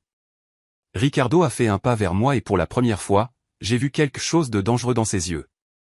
Vous ne pouvez pas nous expulser comme ça. Il y a des lois. Il y a des lois, oui. Et je les ai toutes suivies. J'ai le droit légal de vous demander de quitter la propriété. Et c'est exactement ce que je fais. Nous avons besoin de temps. Au moins un mois. Vous avez jusqu'à la fin de la journée. Faites vos valises et partez. C'est inhumain. Inhumain? Vous voulez parler d'inhumain? Était-ce humain de faire nettoyer Brenda à genoux? Était-ce humain de la traiter de bonne à rien? Était-ce humain de la tromper pendant qu'elle vous donnait chaque centime qu'elle avait? Personne n'a répondu. Vous avez jusqu'à 18 heures, ai-je répété. Si vous êtes encore là à cette heure-là, j'appellerai la police et ils vous feront sortir de force. Lorena s'est laissée tomber sur sa chaise. Soudain, elle avait l'air vieille. Toute cette hauteur, cette arrogance s'était évanouie. Il ne restait qu'une femme effrayée qui venait de tout perdre. Où allons-nous aller? A-t-elle demandé d'une petite voix. Ce n'est pas mon problème. Vous auriez dû y penser avant de dépenser de l'argent que vous n'aviez pas, avant d'hypothéquer tout, avant de vivre un mensonge pendant des années. Ricardo s'est approché de Brenda une fois de plus. Mon amour, s'il te plaît, ne la laisse pas faire ça. Nous sommes ta famille. Nous sommes mariés. Plus maintenant, a dit Brenda. Quoi? Nous ne sommes plus mariés. Je vais demander le divorce. Brenda, non, s'il te plaît. On peut arranger ça. Je peux changer. Je peux. Je ne veux plus que tu changes. Je ne veux plus rien de toi. Je veux juste que tu sortes de ma vie. Mais je t'aime. Non, tu ne m'aimes pas. Tu ne m'as jamais aimé. Tu m'as utilisé. Comme elle m'a utilisé. Comme tout le monde m'a utilisé. Mais c'est fini. Elle s'est tournée vers moi. Allons-y, maman. Tu es sûre? Complètement. Nous sommes sortis de la salle à manger ensemble. Derrière nous, nous avons entendu Lorena pleurer, Ricardo crier, mais nous ne nous sommes pas arrêtés. Nous sommes montés dans la chambre de Brenda. Elle a commencé à sortir ses vêtements du placard. Il n'y en avait pas beaucoup. Quelques vieilles robes, des sous-vêtements usés, une paire de chaussures. C'est tout, ai-je demandé. C'est tout. Le reste est à eux où ils l'ont acheté. Je ne veux rien qui vienne d'eux. Elle a trouvé la boîte avec les draps brodés, ce que je lui avais fait. Elle les a sortis avec précaution. Ceux-là, je les emporte. Nous les ferons réparer. Ils seront comme neufs. Non. Je les veux comme ça, déchirés. Pour me souvenir. Pour ne jamais oublier ce qui s'est passé ici. Elle a tout mis dans une petite valise. Puis elle a regardé autour de la chambre. 8 ans, a-t-elle dit. 8 ans de ma vie dans cet endroit. Et je n'ai pas une seule chose que je veuille garder. Pas une photo, pas un souvenir, rien. Alors, laissons tout derrière nous. Oui, laissons tout derrière nous. Nous sommes descendus avec la valise. Ricardo était dans le salon, assis, la tête entre les mains. Lorena avait disparu, probablement dans sa chambre. Quand il nous a vus passer, il s'est levé. Brenda, s'il te plaît, ne pars pas. On peut parler, on peut trouver une solution. Il n'y a rien à solutionner. J'ai passé 8 ans avec toi. 8 ans. Ça doit bien signifier quelque chose. Ça signifie que j'ai perdu 8 ans de ma vie. Mais je ne vais pas en perdre un jour de plus. Tu le regretteras. Peut-être. Mais je préfère regretter d'être parti que regretter d'être resté. Nous sommes sortis de la maison. Le soleil brillait fort. Il avait cessé de menacer de pleuvoir. Le ciel était dégagé. Brenda s'est arrêtée à l'entrée. Elle s'est retournée pour regarder la maison une dernière fois. Tu vas bien? Lui ai-je demandé. Je ne sais pas. Je crois que je ne ressens encore rien. C'est comme si je flottais. C'est normal. C'est le choc. Mais ça va passer. Et après? Après, on vit. Tu décides quoi faire de cette maison, de l'entreprise, de ta vie. Mais c'est toi qui décides. Personne d'autre. Je veux tout vendre. Je ne veux rien de tout ça. Je veux juste recommencer à zéro. Alors, c'est ce que nous ferons. Nous sommes montés dans le taxi que j'avais appelé. En nous éloignant, j'ai regardé dans le rétroviseur. Ricardo était sorti sur le pas de la porte. Il nous regardait partir. Il avait les épaules basses, la défaite inscrite sur chaque ligne de son corps. Mais je n'ai pas eu pitié de lui. Il avait eu 8 ans pour être un bon mari, 8 ans pour défendre Brenda, 8 ans pour l'aimer vraiment. Et il avait gâché chacun de ses jours. Maintenant, il devrait vivre avec ses conséquences. Et moi, j'avais enfin retrouvé ma fille.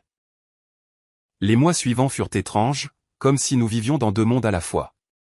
D'un côté, il y avait la partie légale, les avocats, les papiers, la procédure de divorce que Ricardo a essayé de prolonger autant que possible, les négociations pour vendre la maison et l'entreprise. Tout ce monde froid et bureaucratique qui nous obligeait à faire face encore et encore à la famille Santibanais. De l'autre côté, il y avait Brenda, ma fille, qui se reconstruisait, pièce par pièce. Nous avons loué un petit appartement dans la Condesa, 2 chambres, une cuisine minuscule, un balcon donnant sur un parc. Ce n'était pas luxueux, il n'y avait ni marbre ni lustre en cristal, mais c'était à nous. Les premières semaines ont été les plus difficiles. Brenda pleurait la nuit, non pas parce que Ricardo lui manquait, mais parce qu'elle était en train de traiter tout le mal qu'on lui avait fait, tout le temps perdu, toute la version d'elle-même qu'elle avait enterrée pour plaire aux autres. « Je me sens vide, maman », m'a-t-elle dit un soir. Comme si je ne savais plus qui je suis. J'ai passé tellement de temps à être ce qu'il voulait que j'ai oublié qui j'étais. Alors c'est le moment de te le rappeler. Ou mieux encore, de le redécouvrir. Nous avons commencé doucement, à petits pas. Je lui ai acheté des carnets et des crayons de couleur, les mêmes qu'elle utilisait quand elle étudiait le design. Je ne sais pas si je suis encore capable, a-t-elle dit en les regardant avec crainte. Et c'est juste. Ça n'a pas besoin d'être parfait. Ça doit juste être à toi. Les premiers jours, les carnets sont restés fermés. Elle les regardait de loin comme s'ils étaient dangereux. Mais un matin, je l'ai trouvée à la table de la cuisine en train de dessiner. C'était un simple croquis, une tasse de café, le bougainvillier qui poussait sur le balcon, sa main se déplaçant sur le papier. Je n'ai rien dit, je n'ai pas voulu l'interrompre. Je lui ai juste servi du café en silence et je l'ai laissé créer. Quand elle a eu fini, elle m'a montré le dessin. C'est horrible, a-t-elle dit. J'ai perdu toute ma technique. C'est magnifique. Parce que c'est à toi. Parce que tu l'as fait sans que personne ne te dise comment le faire. Peu à peu, elle a commencé à dessiner davantage, chaque jour un peu plus. Et à chaque trait, j'ai vu quelque chose en elle revenir à la vie. Pendant ce temps, je m'occupais de vendre les propriétés. Ce n'était pas facile. La maison valait beaucoup d'argent, mais elle portait aussi le poids de tout ce qui s'y était passé. Chaque pièce gardait un souvenir douloureux pour Brenda. Un jeune couple l'a finalement achetée. Ils attendaient leur premier bébé. Ils étaient excités. Ils faisaient des plans sur la façon de décorer la chambre de l'enfant, sur le jardin où il jouerait. C'est bien, a dit Brenda quand nous avons signé les papiers. C'est bien que cette maison ait une nouvelle histoire, une histoire heureuse. L'entreprise a été plus compliquée. Elle était si endettée que presque personne n'en voulait. Finalement, un investisseur a fait une offre basse, très basse, mais nous l'avons acceptée. Il ne s'agissait pas de gagner de l'argent, il s'agissait de clore ce chapitre. Avec l'argent des ventes, après avoir payé toutes les dettes restantes, il est resté une somme considérable. Je l'ai donnée entièrement à Brenda. Je ne peux pas l'accepter, maman. Tu as perdu toutes tes économies pour acheter ces propriétés. Et je le referai 1000 fois. Cet argent est à toi. C'est le début de ta nouvelle vie. Utilise-le bien. Qu'est-ce que je vais faire avec autant d'argent? Ce que tu veux. Pour la première fois de ta vie, la décision t'appartient entièrement. Elle s'est inscrite à un cours de design graphique numérique. Les choses avaient beaucoup changé depuis ses études. Tout était informatisé maintenant, des logiciels qu'elle ne connaissait pas. Mais elle a appris vite, comme si son cerveau avait été endormi et se réveillait enfin. Elle a commencé à prendre des cours de yoga.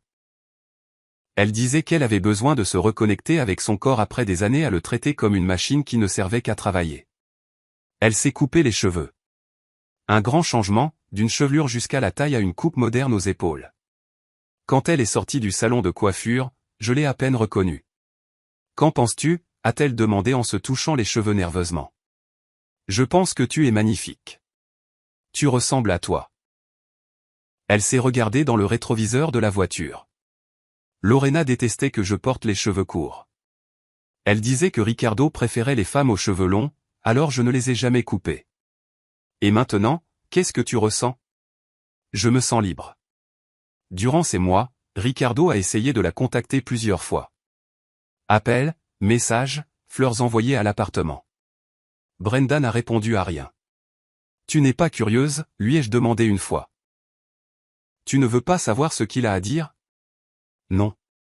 Parce que je sais exactement ce qu'il va dire. Que je lui manque, qu'il a fait une erreur, qu'il veut une autre chance. Mais la vérité, c'est qu'il a eu des milliers de chances. Chaque jour pendant 8 ans était une chance de bien me traiter, et il a choisi de ne pas le faire. Et s'il a vraiment changé, ce n'est plus mon problème. Qu'il change pour la femme suivante. Moi, j'ai fait mon temps. Sa fermeté me remplissait de fierté. Un après-midi, 3 mois après avoir quitté la maison, nous prenions un café sur le balcon quand Brenda m'a dit « Maman, j'ai besoin de te dire quelque chose. » Son ton m'a mise en alerte. Qu'est-ce qui se passe? J'ai beaucoup réfléchi à tout ce qui s'est passé, à la façon dont j'en suis arrivé là. Et j'ai réalisé quelque chose. Quoi donc? Que j'avais aussi ma part de responsabilité. Pas dans ce qu'ils ont fait. Ça, c'était leur faute. Mais dans le fait d'être resté si longtemps, d'avoir accepté les mauvais traitements, de ne pas m'être défendu. Brenda, non. Laisse-moi finir. Pendant des années, j'ai blâmé Ricardo, Lorena, les circonstances. Et oui, ils ont été cruels. Mais je leur ai permis de l'être. Chaque fois que je me suis tu alors que j'aurais dû parler, chaque fois que j'ai accepté une humiliation, chaque fois que j'ai choisi la paix plutôt que ma dignité. C'était mes décisions. Tu étais dans une situation difficile. Ils t'ont manipulé. Je le sais. Mais je sais aussi qu'il y a eu des moments où j'aurais pu partir, où j'aurais pu t'appeler, où j'aurais pu demander de l'aide. Et je ne l'ai pas fait. Parce que j'avais peur. Peur d'échouer, peur d'admettre que je m'étais trompé, peur que les gens disent que je n'avais pas su préserver mon mariage. Ça ne te rend pas responsable de l'abus. Non. Mais ça me rend responsable de ma propre vie. Et c'est la leçon la plus importante que j'ai apprise de tout ça. Que personne ne peut me sauver, sauf moi-même. Tu as pu me sortir de cette maison, maman, et je t'en serai éternellement reconnaissante. Mais me reconstruire, ça, je suis la seule à pouvoir le faire. Je l'ai regardé avec admiration. En ces 3 mois, ma fille avait grandi plus qu'en 8 ans. Tu as raison, ai-je dit. Et je suis fier de toi. Fier que tu puisses voir ça. Il y a autre chose que je veux faire.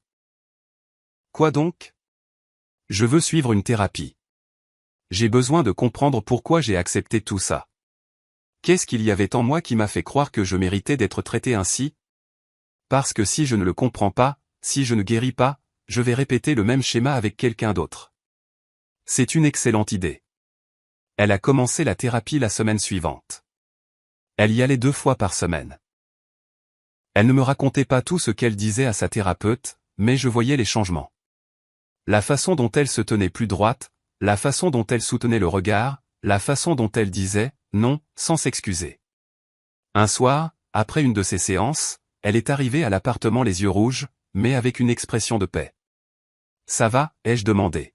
« Oui. » Aujourd'hui, on a parlé du pardon. De pardonner à Ricardo? Non. De me pardonner à moi-même.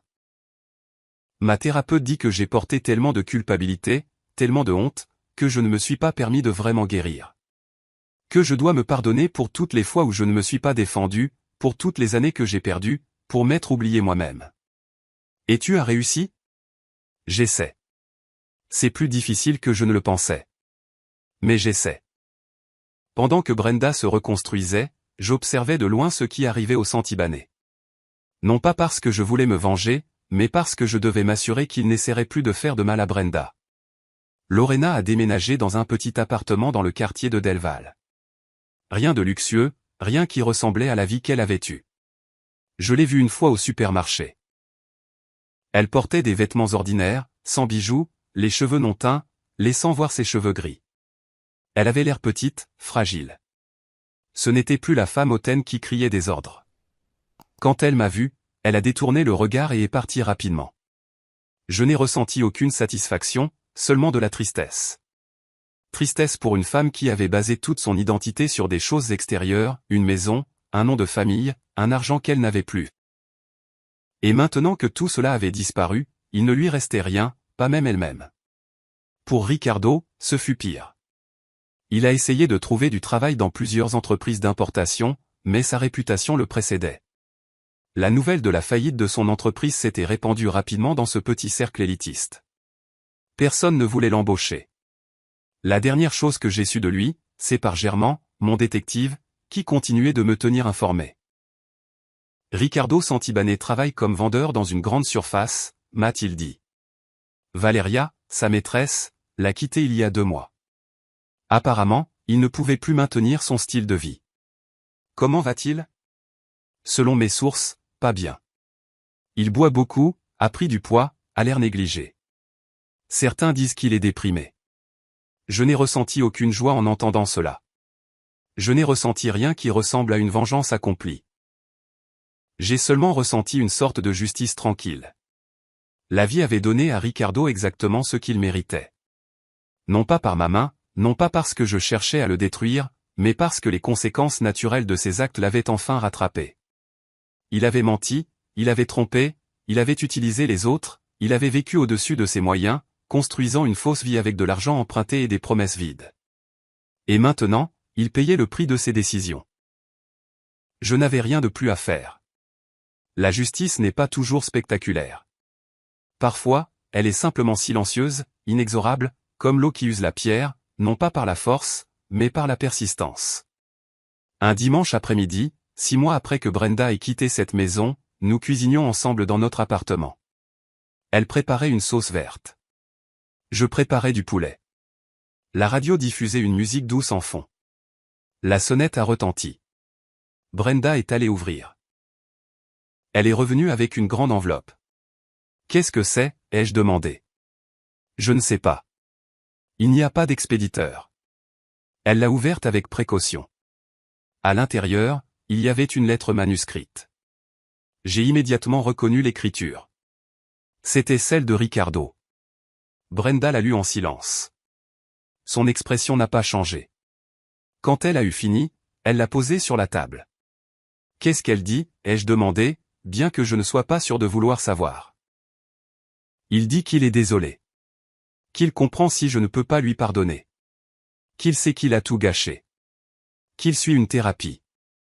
Qu'il essaie d'être une meilleure personne. Qu'il n'espère pas que nous nous remettions ensemble, mais qu'il voulait que je sache qu'il regrettait.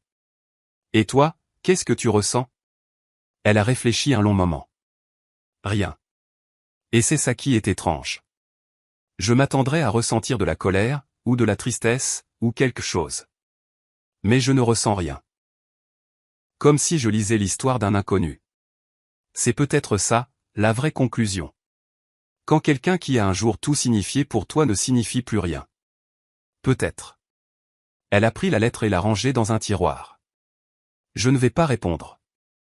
Il n'y a rien à dire. Il devra apprendre à vivre avec sa culpabilité. Moi, j'ai déjà appris à vivre sans lui. Et à ce moment-là, j'ai su que ma fille était vraiment guérie. Non pas parce qu'elle avait pardonné à Ricardo. Le pardon viendrait avec le temps, ou peut-être jamais, et les deux étaient acceptables. Mais parce qu'elle avait retrouvé quelque chose de bien plus précieux que le pardon envers les autres. Elle avait retrouvé le respect d'elle-même. La première année après la séparation s'est déroulée comme un rêve étrange. Il y a eu des moments difficiles, des nuits d'insomnie, des jours où Brenda remettait en question chaque décision. Mais il y a aussi eu des moments de lumière, de rire, de redécouverte. J'ai recommencé à travailler dans une entreprise d'importation à Mexico. Je ne gagnais pas autant qu'à Madrid, mais c'était suffisant. Et le meilleur de tout, c'est que j'étais près de Brenda. Je pouvais la voir grandir, je pouvais être là quand elle avait besoin de moi. Brenda a terminé son cours de design graphique et a commencé à accepter des travaux en freelance. Au début, c'était de petits projets, un logo pour un café, une brochure pour un magasin. Mais son talent était indéniable et peu à peu, sa réputation a grandi. 1 an et demi après avoir quitté Ricardo, Brenda a ouvert son propre studio de design. Il était petit, juste elle et une assistante, mais il était à elle, entièrement à elle. Le jour de l'inauguration, elle a accroché un tableau au mur de son bureau. C'était un dessin qu'elle avait fait des mois auparavant. Une femme avec des ailes brisées qui commençait à guérir. C'est pour me souvenir, m'a-t-elle dit. Pour ne jamais oublier d'où je viens, mais aussi pour savoir où je vais. Pendant que Brenda s'épanouissait, je continuais de recevoir des rapports occasionnels de Germain sur les Santibáñez. Je ne le demandais pas, mais il considérait que cela faisait partie de son travail de me tenir informé. Lorena avait essayé de retourner dans son ancien cercle social, à ses clubs, à ses dîners élégants, mais elle avait été rejetée. Dans ces cercles, la richesse était la clé d'entrée. Sans argent, sans maison, sans nom de famille qui vaille quoi que ce soit, elle était invisible. Je l'ai revue une fois de plus, 2 ans après tout ça, dans un marché artisanal. Elle vendait des bijoux qu'elle fabriquait elle-même. Colliers, bracelets, boucles d'oreilles. Ils n'étaient pas très beaux. Les perles étaient mal assemblées, les couleurs ne s'accordaient pas bien. Elle avait l'air vieille, beaucoup plus vieille que son âge. La fierté qui la définissait autrefois s'était effondrée, ne laissant qu'une coquille vide. Quand elle m'a vu, cette fois, elle n'a pas fui. Elle est restée là, à me regarder, attendant quelque chose. Je ne sais quoi. Des excuses, de la compassion, le pardon. Je me suis approché de son stand. J'ai pris un collier. Il était bleu et argenté. Mal fait, mais il y avait un certain effort. Combien ça coûte, ai-je demandé. 200 pesos, a-t-elle dit d'une voix rauque. Je lui en ai donné 300. Gardez la monnaie. Je n'ai pas besoin de votre charité. Ce n'est pas de la charité, c'est de la justice. Vous m'avez enlevé 8 ans avec ma fille, mais vous m'avez aussi appris quelque chose d'important. Vous m'avez appris que l'argent ne fait pas les gens, mais le caractère, oui. Ses yeux se sont remplis de larmes. Je sais ce que j'ai fait à Brenda. Je le sais. Et si je pouvais remonter le temps? Mais vous ne pouvez pas. Personne ne le peut. On ne peut que vivre avec nos décisions. Elle va bien? Elle va plus que bien. Elle est heureuse. J'en suis contente. Je sais que vous ne me croirez pas, mais j'en suis contente. Peut-être qu'un jour je vous croirai. Mais aujourd'hui, j'espère seulement que vous trouverez votre chemin, comme nous devons tous le faire. Je me suis éloigné de son stand. Je n'ai pas acheté le collier par pitié. Je l'ai acheté parce que j'ai vu dans ses yeux quelque chose que je n'avais jamais vu auparavant, quelque chose qui ressemblait à un véritable regret. Pas le regret d'avoir été découverte, mais le regret d'avoir causé du tort. Peut-être que c'était réel, peut-être pas, mais ce n'était plus à moi d'en décider. Ricardo, en revanche, n'a pas eu le même réveil. Selon Germain, il continuait de blâmer tout le monde sauf lui-même. Il blâmait l'économie, ses fournisseurs, sa malchance, moi pour lui avoir volé son entreprise, Brenda pour l'avoir abandonnée quand il avait le plus besoin d'elle. Il n'a jamais assumé la responsabilité de rien. Il a travaillé à plusieurs endroits pendant ces 2 ans. Il ne restait jamais longtemps. Il avait toujours des problèmes avec ses patrons, avec ses collègues. C'était toujours la faute de quelqu'un d'autre pour ses échecs. Sa mère ne pouvait plus l'aider. Elle luttait pour sa propre survie. Et Valeria, la maîtresse, avait disparu depuis longtemps. Elle s'était mariée avec un homme d'affaires prospère et vivait à Guadalajara. Ricardo vivait seul dans un studio dans le quartier de Narvart. Ce n'était pas un mauvais quartier, mais c'était très loin de la demeure de Polanco, très loin de la vie qu'il avait connue. Je l'ai vu une fois. C'était accidentel. J'étais dans un café près de mon travail quand il est entré. Il ne m'a pas reconnu tout de suite. Il était distrait, regardant son téléphone. Il avait beaucoup changé. Il avait vieilli rapidement. Ses cheveux, autrefois toujours parfaitement coiffés, étaient négligés et grisonnants. Il avait pris du poids. Ses vêtements étaient ordinaires, froissés. Il ne portait plus cette montre chère, il ne sentait plus l'eau de Cologne de créateur. Quand il m'a enfin vu, il s'est arrêté net. Pendant un moment, j'ai pensé qu'il s'approcherait, qu'il dirait quelque chose. Mais il m'a seulement regardé avec un mélange de honte et de ressentiment. Puis il a détourné le regard et est sorti du café sans rien commander. Ce soir-là, je l'ai raconté à Brenda. « Et comment t'es-tu senti en le voyant » a-t-elle demandé. Triste. Pas pour lui, mais pour ce qui aurait pu être. Il avait tout. Une femme qu'il aimait, une entreprise que son père avait construite avec effort, des opportunités que beaucoup n'ont jamais. Et il a tout gâché. Tu sais qu'il a essayé de me recontacter, n'est-ce pas? Oui. Tu ne me l'avais pas dit. C'était il y a un mois. Il m'a écrit sur les réseaux sociaux. Il m'a dit qu'il avait vu mon travail de design, qu'il était impressionné, qu'il voulait que je sache qu'il était fier de moi. Et qu'as-tu répondu? Rien. J'ai bloqué son compte. Parce que j'ai compris quelque chose, maman. Ricardo n'était pas fier de moi. Il était jaloux. Jaloux que j'ai reconstruit ma vie pendant qu'il continuait de sombrer dans la sienne. Tu as raison. Pendant longtemps, j'ai pensé que mon succès serait ma vengeance contre lui. Qu'il verrait à quel point je vais bien et qu'il regretterait. Mais la vérité, c'est que mon succès n'a rien à voir avec lui. Il est juste à moi. Et son échec n'a rien à voir avec moi. Il est juste à lui. Ma fille avait mûri d'une manière que je n'aurais jamais imaginée. 3 ans après la séparation, quelque chose s'est produit qu'aucune de nous n'attendait. Brenda a rencontré quelqu'un. Il s'appelait Andrés.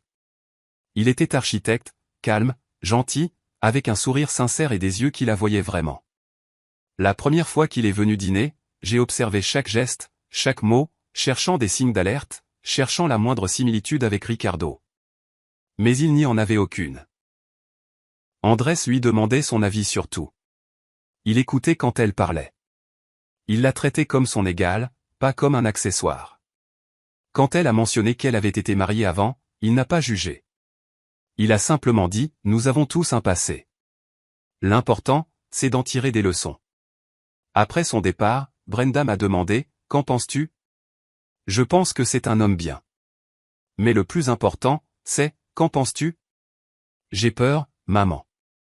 Peur de me tromper à nouveau. Peur de confondre la gentillesse avec l'amour. Peur de me perdre à nouveau. Ces peurs sont normales. Mais il y a une grande différence entre maintenant et avant. Laquelle? Maintenant, tu te connais. Tu sais ce que tu vaux. Tu sais ce que tu mérites. Et si quelque chose ne va pas, tu sauras le reconnaître et partir avant qu'il ne soit trop tard. Tu crois? Je le sais. Parce que tu l'as déjà fait une fois, et c'était bien plus difficile. Brenda et Andrés ont continué à se voir. Lentement, sans se presser, construisant quelque chose d'authentique sur des bases solides. Un jour, 4 ans après tout ça, je marchais dans le centre-ville quand j'ai vu une annonce dans un journal que quelqu'un avait laissé sur un banc. C'était un avis de décès. Lorena Santibáñez, veuve de Santibáñez, était décédée d'une crise cardiaque. Elle avait 68 ans. Les funérailles seraient privées, réservées à la famille proche. Je l'ai dit à Brenda ce soir-là. Veux-tu y aller, lui ai-je demandé. Elle a réfléchi longuement. Non. Je n'ai rien à y dire. Je n'ai rien à dire à Dieu. Elle a cessé d'exister pour moi il y a des années. Tu es sûr? Complètement. Mais je vais faire quelque chose. Quoi? Je vais allumer une bougie. Pas pour elle. Mais pour la femme qu'elle aurait pu être si elle n'avait pas vécu toute sa vie dans la peur et les apparences. Ce soir-là, Brenda a allumé une bougie sur notre balcon. Elle n'a pas prié. Elle est juste restée là, en silence, à regarder la flamme. Tu sais ce qui est le plus triste, a-t-elle dit après un moment. C'est que Lorena n'a jamais été vraiment méchante. Elle avait juste peur. Peur de perdre son statut social, peur de n'être personne sans son argent. Et cette peur l'a rendue cruelle. C'est une façon très sage de voir les choses. Ma thérapeute dit que comprendre n'est pas la même chose que pardonner. Que je peux comprendre pourquoi quelqu'un m'a fait du mal sans avoir à lui pardonner. Et je crois qu'elle a raison. Je comprends Lorena, mais je ne lui pardonne pas. Et c'est bien comme ça. Oui, c'est bien. La bougie s'est consumée lentement. Quand elle s'est éteinte, Brenda a fermé la fenêtre et est rentrée. Voilà, a-t-elle dit. Ce chapitre est clos. 6 mois après le décès de Lorena, j'ai reçu un message de Germain. Madame Aguilera, j'ai pensé que vous voudriez savoir. Ricardo Santibáñez est hospitalisé. Il a tenté de se suicider. J'ai senti un choc dans ma poitrine. Est-il vivant? Oui, ils l'ont trouvé à temps. Il est en observation psychiatrique. Brenda le sait? Je ne pense pas. Il n'y a pas eu de nouvelles publiques. Je l'ai su seulement parce que je garde des contacts dans ces cercles. Devrais-je le lui dire? C'est à vous de décider. Ce soir-là, quand Brenda est rentrée, je lui ai raconté. Sa réaction m'a surprise. Elle n'a pas pleuré, ne s'est pas énervée. Elle a juste hoché la tête lentement. C'est logique, a-t-elle dit. Ricardo a toujours basé sa valeur sur des choses extérieures, son nom de famille, son argent, son apparence. Quand il a perdu tout ça, il a perdu son identité et il n'avait rien à l'intérieur pour le soutenir. Veux-tu lui rendre visite? Non. Tu en es sûr? Oui. Parce que si j'y vais, il pensera qu'il a encore du pouvoir sur moi, que je tiens encore assez à lui pour courir à son chevet. Et ce n'est pas le cas. Je suis triste qu'il souffre, je suis triste qu'il en soit arrivé là. Mais sa guérison n'est pas ma responsabilité. La mienne, oui. Et j'ai travaillé trop dur sur moi-même pour risquer de tout gâcher maintenant. J'ai envoyé des fleurs anonymes à l'hôpital avec une carte qui disait « Puisses-tu trouver la paix que tu cherches ?» Je ne sais pas si Ricardo les a reçues. Je ne sais pas s'il a compris de qui elles venaient, mais peu importait. Je ne l'ai pas fait pour lui. Je l'ai fait pour moi. Pour clore ce cercle par un geste d'humanité, pas de vengeance. Quelques mois plus tard, Germain m'a informé que Ricardo était sorti de l'hôpital, qu'il suivait une thérapie obligatoire, qu'il avait rejoint un groupe de soutien pour les hommes en dépression. Ils disent qu'il essaie vraiment de changer, m'a dit Germain. Que pour la première fois, il assume la responsabilité de ses actes. J'en suis contente pour lui. Vraiment. Vraiment? Oui. Parce que la meilleure punition n'est pas la souffrance éternelle. C'est que la personne comprenne enfin le mal qu'elle a causé et doive vivre avec cette connaissance. C'est ça, la vraie justice. La vie a suivi son cours. Brenda et Andrés se sont fiancés. Le mariage a été petit, intime, dans un jardin rempli de bougainvilliers, comme ceux que nous avions dans notre maison de Coyoacán quand elle était enfant. Quand je l'ai vue marcher vers l'hôtel, dans cette robe simple mais magnifique qu'elle avait elle-même dessinée, avec ce sourire sincère qui illuminait son visage, j'ai su que nous étions arrivés au bout du chemin sombre. Ma fille était de retour. Pas la Brenda d'avant. Quelqu'un de mieux, de plus fort, quelqu'un qui était passé par le feu et en était ressorti forgé, pas brûlé. Ce soir-là, à la réception, Brenda est venue me trouver. Maman, je veux danser avec toi. Mais c'est ton mariage. Tu devrais être avec Andrés. J'ai déjà dansé avec lui. Maintenant, je veux danser avec la femme qui m'a sauvé, avec la femme qui m'a appris que le véritable amour ne te rapetisse pas, il te fait grandir. Nous avons dansé sous les lumières du jardin, sur une musique douce. Et en la tenant dans mes bras, je me suis souvenu de toutes les fois où je l'avais tenue avant. Quand elle était bébé, quand elle apprenait à marcher, quand elle tombait et s'écorchait les genoux. Et maintenant, après la pire chute de toutes, elle était de nouveau debout, plus forte que jamais. Merci, maman, a-t-elle murmuré. De ne pas avoir abandonné. Jamais je n'aurais pu. Tu es ma fille, ma vie, mon tout. Je t'aime. Moi aussi, je t'aime, ma petite. La chanson s'est terminée. Elle est retournée auprès d'Andrés et je suis resté là, à la regarder rire, à la regarder briller, à la regarder être complètement, merveilleusement heureuse. Et j'ai su que la justice était rendue. Non pas de la manière spectaculaire des films, mais de la manière silencieuse dont elle arrive vraiment. Ricardo avait tout perdu parce qu'il n'avait jamais rien valorisé. Lorena était morte seule parce qu'elle avait vécu pour les apparences. Et Brenda, qui avait perdu des années de sa vie, les avait récupérées, multipliées en qualité, en profondeur, en signification. C'est ça, la vraie justice. Pas la vengeance, pas la souffrance des autres, mais l'équilibre naturel que la vie apporte quand on cesse enfin de lutter contre elle et qu'on commence à suivre son cours. La vie réclame toujours ses dettes, mais elle paie aussi ses récompenses. Et ma fille, après des années à donner sans recevoir, recevait enfin tout ce qu'elle méritait. 5 ans ont passé depuis ce jour où je suis entré dans cette maison et où j'ai vu ma fille à genoux. 5 ans qui semblent une vie entière. Je suis assise maintenant sur le balcon de mon appartement, le même où Brenda a allumé cette bougie pour Lorena. J'ai une tasse de café dans les mains. Du café de Hola, comme je l'ai toujours aimé. L'arôme me ramène à notre maison de Coyoacán, au matin avec Brenda quand elle était enfant. Mais je ne vis plus dans cet appartement de la Condesa. Il y a 2 ans, j'ai déménagé dans un plus petit, plus près du studio de Brenda. Elle a insisté pour m'aider avec le loyer, mais j'ai refusé. J'avais besoin de le faire seul. J'avais besoin de reconstruire mes propres économies, ma propre stabilité. Parce que c'est une autre leçon que j'ai apprise dans tout ce processus, tout donner pour nos enfants, ce n'est parfois pas les aimer, c'est parfois leur ôter la chance d'apprendre à se débrouiller seuls. Brenda a maintenant 36 ans. Son studio de design a grandi. Elle a 5 employés, des clients dans toute la République, et même quelques-uns à l'international. Le mois dernier, elle a remporté un prix de design pour une campagne sociale sur la violence domestique. Quand elle est montée sur scène pour recevoir le prix, elle a parlé de son expérience. Elle n'a pas donné de nom, n'a pointé personne du doigt. Elle a juste raconté son histoire, celle d'une femme qui s'est perdue dans un mariage toxique et a mis des années à se retrouver. Si mon histoire peut aider une seule femme à ouvrir les yeux, a-t-elle dit devant des centaines de personnes, alors tout cela en aura valu la peine. J'étais dans le public. Je pleurais, mais c'était des larmes de fierté. Ma petite n'était plus ma petite. C'était une femme accomplie, indépendante, forte. Andrés s'est avéré être tout ce que Ricardo n'a jamais été. Patient, respectueux, un véritable partenaire. Ils ont une fille maintenant. Elle s'appelle Elena, comme ma mère. Elle a 2 ans et demi et c'est la lumière de nos vies. Quand je la vois courir dans le parc, avec ses cheveux bruns hérités de Brenda, avec ce rire qui remplit tout l'espace, je pense au cycle.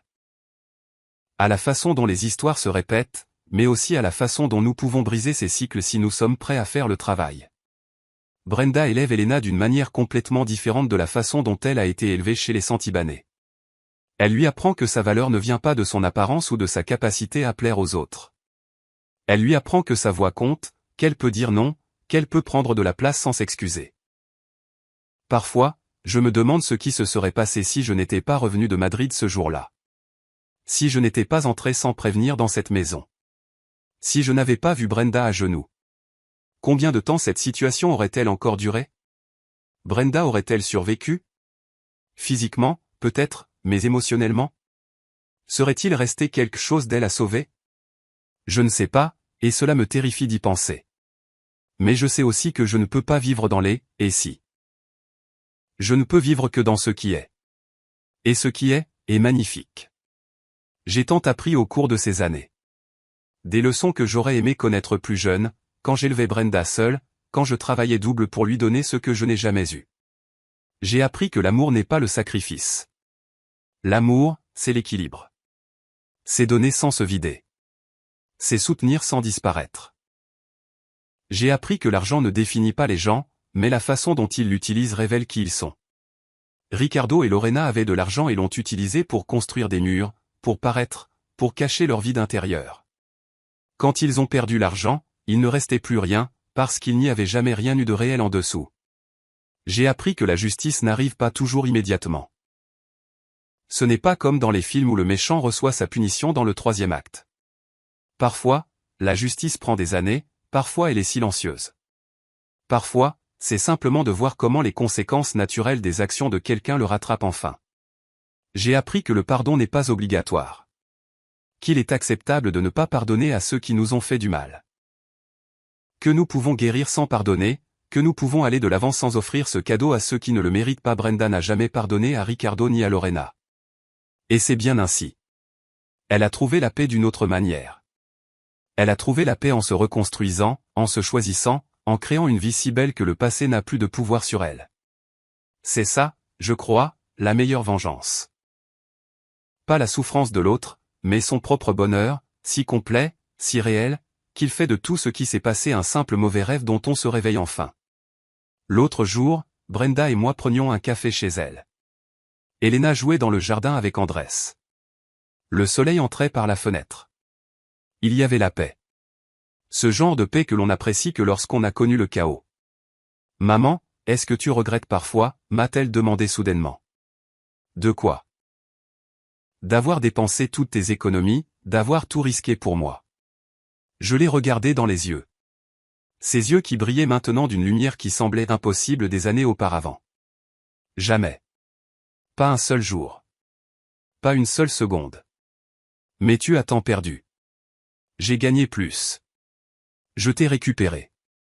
Et aucune somme d'argent au monde ne vaut ce que tu vaux. Ses yeux se sont remplis de larmes. Parfois, je pense à tout le temps que j'ai perdu. 8 ans. 8 ans de ma vie dans cette maison. 8 ans que je ne récupérerai jamais. Tu ne les as pas perdus. Tu les as investis. Comment peux-tu dire ça? Parce que ces 8 années t'ont appris des leçons que tu n'aurais jamais apprises autrement. Elles t'ont appris qui tu ne veux pas être. Elles t'ont appris quel genre d'amour ne pas accepter. Elles t'ont appris ta propre force.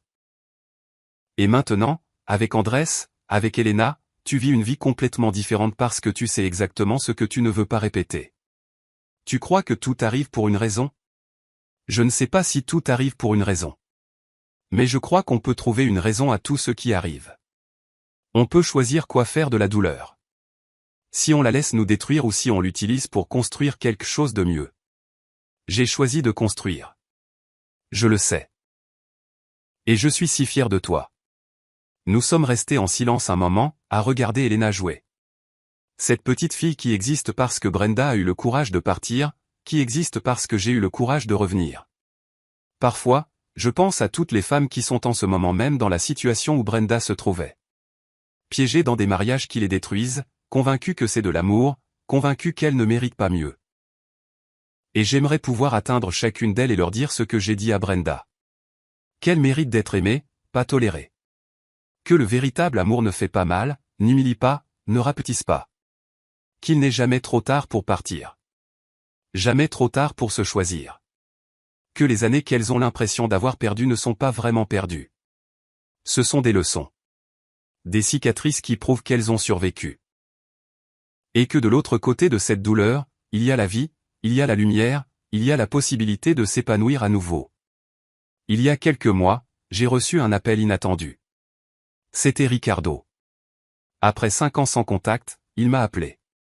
Mon premier instinct a été de raccrocher, mais quelque chose m'a retenu. La curiosité peut-être, ou peut-être le besoin de clore complètement ce chapitre. Madame Dulce. Sa voix était différente, plus vieille, plus fatiguée. Ricardo. Je sais que je n'ai aucun droit de vous appeler. Je sais que vous ne voulez probablement pas me parler. Mais j'avais besoin de vous dire quelque chose. J'ai attendu en silence. Vous aviez raison. Surtout. Sur moi, sur ce que j'ai fait à Brenda, sur ma vie. Je suis en thérapie depuis 3 ans. Je travaille sur moi. Et je comprends enfin le mal que j'ai causé. Pourquoi m'appelles-tu, moi? Pourquoi n'appelles-tu pas Brenda? Parce qu'elle m'a fait comprendre très clairement qu'elle ne voulait plus rien savoir de moi. Et je le respecte. Mais c'est vous qui avez eu le courage de faire ce que je n'ai jamais pu faire. Voir la vérité, agir, la sauver. Et je voulais vous en remercier. Je ne l'ai pas fait pour toi. Je le sais. Vous l'avez fait pour elle. Comme j'aurais dû le faire. Mais j'étais trop perdu dans ma propre lâcheté. Que veux-tu, Ricardo? Le pardon? Non. Je n'attends pas de pardon. Je ne le mérite pas. Je voulais juste que vous sachiez que votre fille, que Brenda. Je suis conscient maintenant que c'était la meilleure chose qui me soit arrivée dans la vie. Et je l'ai détruite. Et je dois vivre avec ça chaque jour. Et tu le devrais. Oui, tu le devrais. Je voulais juste que vous sachiez que je suis désolé.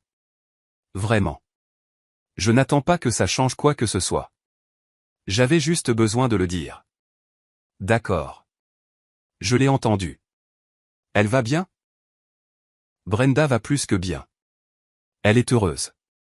Elle a une vie magnifique. Une vie que tu ne pourras jamais toucher. J'en suis content. Vraiment, j'en suis content. J'ai raccroché après ça. Je ne lui ai rien dit de plus. Il n'y avait rien de plus à dire.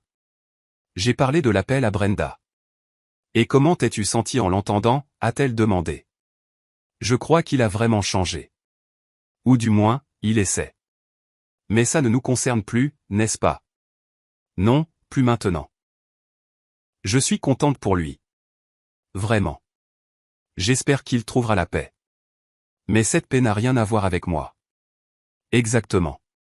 Tu sais ce qui est le plus libérateur dans tout ça, maman? Quoi? C'est que ça ne m'importe plus s'il souffre ou s'il est heureux. Il n'occupe plus d'espace dans ma tête. Il n'occupe plus d'espace dans mon cœur.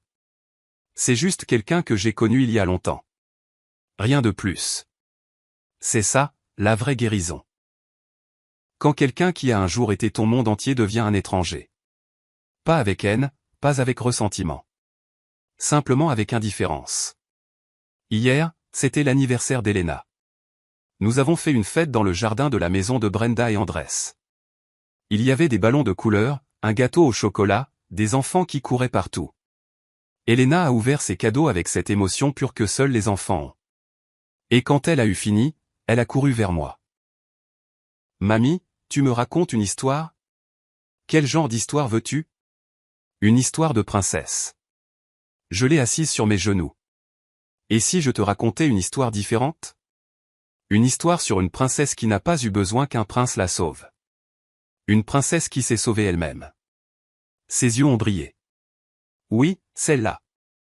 Et pendant que je lui racontais l'histoire, j'ai vu Brenda nous regarder de loin, souriant, les yeux humides.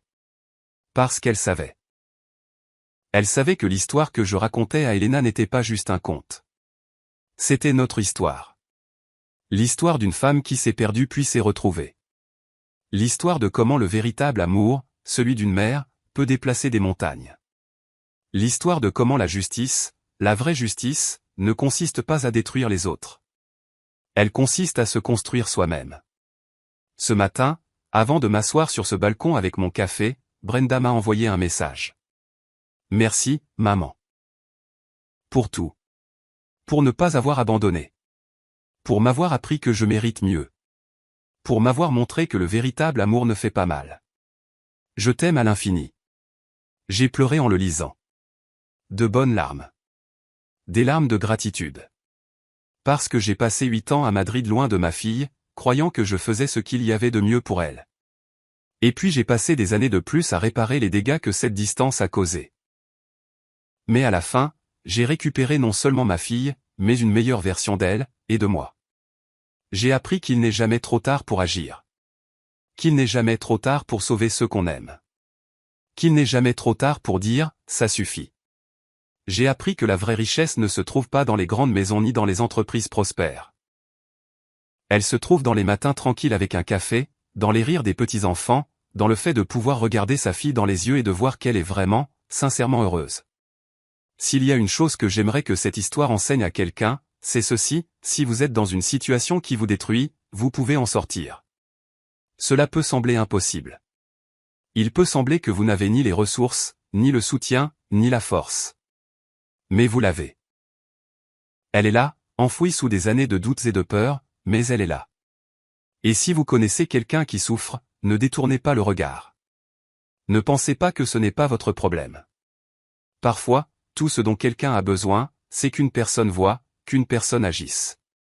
J'aurais pu ignorer ce que j'ai vu ce jour-là. J'aurais pu penser que ce n'était pas ma place d'intervenir, que Brenda était une adulte et devait résoudre ses propres problèmes. Mais quelque chose en moi, cet instinct maternel qui ne meurt jamais, m'a dit d'agir. Et je l'ai fait. Et cette décision, ce moment, a tout changé. Non pas parce que je suis spécial, non pas parce que je suis héroïque. Simplement parce que j'étais prête à voir la vérité et à faire tout ce qui était nécessaire pour protéger ma fille. C'est tout ce qu'il faut parfois. Quelqu'un qui est prêt à voir. Quelqu'un qui est prêt à agir. Quelqu'un qui est prêt à dire la vérité quand tous les autres sont à l'aise avec le mensonge. Le soleil commence à se coucher. Le ciel est peint d'orange et de rose. Dans quelques heures, Brenda viendra avec Elena. Nous dînerons ensemble, comme nous le faisons tous les dimanches. Et pendant que je cuisinerai, pendant que je regarderai ma petite fille jouer, pendant que j'écouterai ma fille rire, je saurai que chaque centime dépensé, chaque larme versée, chaque moment difficile, en a valu la peine. Parce que ma fille est vivante. Pas seulement en train de respirer, mais vraiment vivante. Brillante, épanouie. Et ça, au final, c'est tout ce qu'une mère peut demander. Je m'appelle Dulce Aguilera, j'ai 61 ans, et c'est l'histoire que je n'aurais jamais pensé avoir à raconter. Mais si mon histoire est d'une seule femme à ouvrir les yeux, si elle donne à une seule mère le courage d'agir, si elle montre à une seule personne qu'il y a toujours une issue, qu'il y a toujours de l'espoir, alors elle aura valu la peine d'être racontée. Parce qu'à la fin, nous n'emportons pas l'argent, nous n'emportons pas les maisons, nous n'emportons pas les titres ni les apparences. Nous emportons l'amour que nous avons donné, les vies que nous avons touchées, les personnes que nous avons sauvées. Et j'ai sauvé ma fille. Et elle, à sa manière, m'a sauvé. Merci de m'avoir écouté jusqu'au bout. Si cette histoire a touché votre cœur, partagez-la avec quelqu'un que vous aimez. Parfois, une histoire comme celle-ci peut tout changer en une journée. Elle peut donner à quelqu'un la force dont il a besoin pour faire ce premier pas. Que Dieu vous bénisse. Puissiez-vous trouver le courage dont vous avez besoin pour vous choisir, pour vous sauver, pour briller. Et rappelez-vous, il n'est jamais trop tard pour recommencer. À la prochaine, et que chaque jour soit une occasion d'écrire une histoire meilleure que celle d'hier.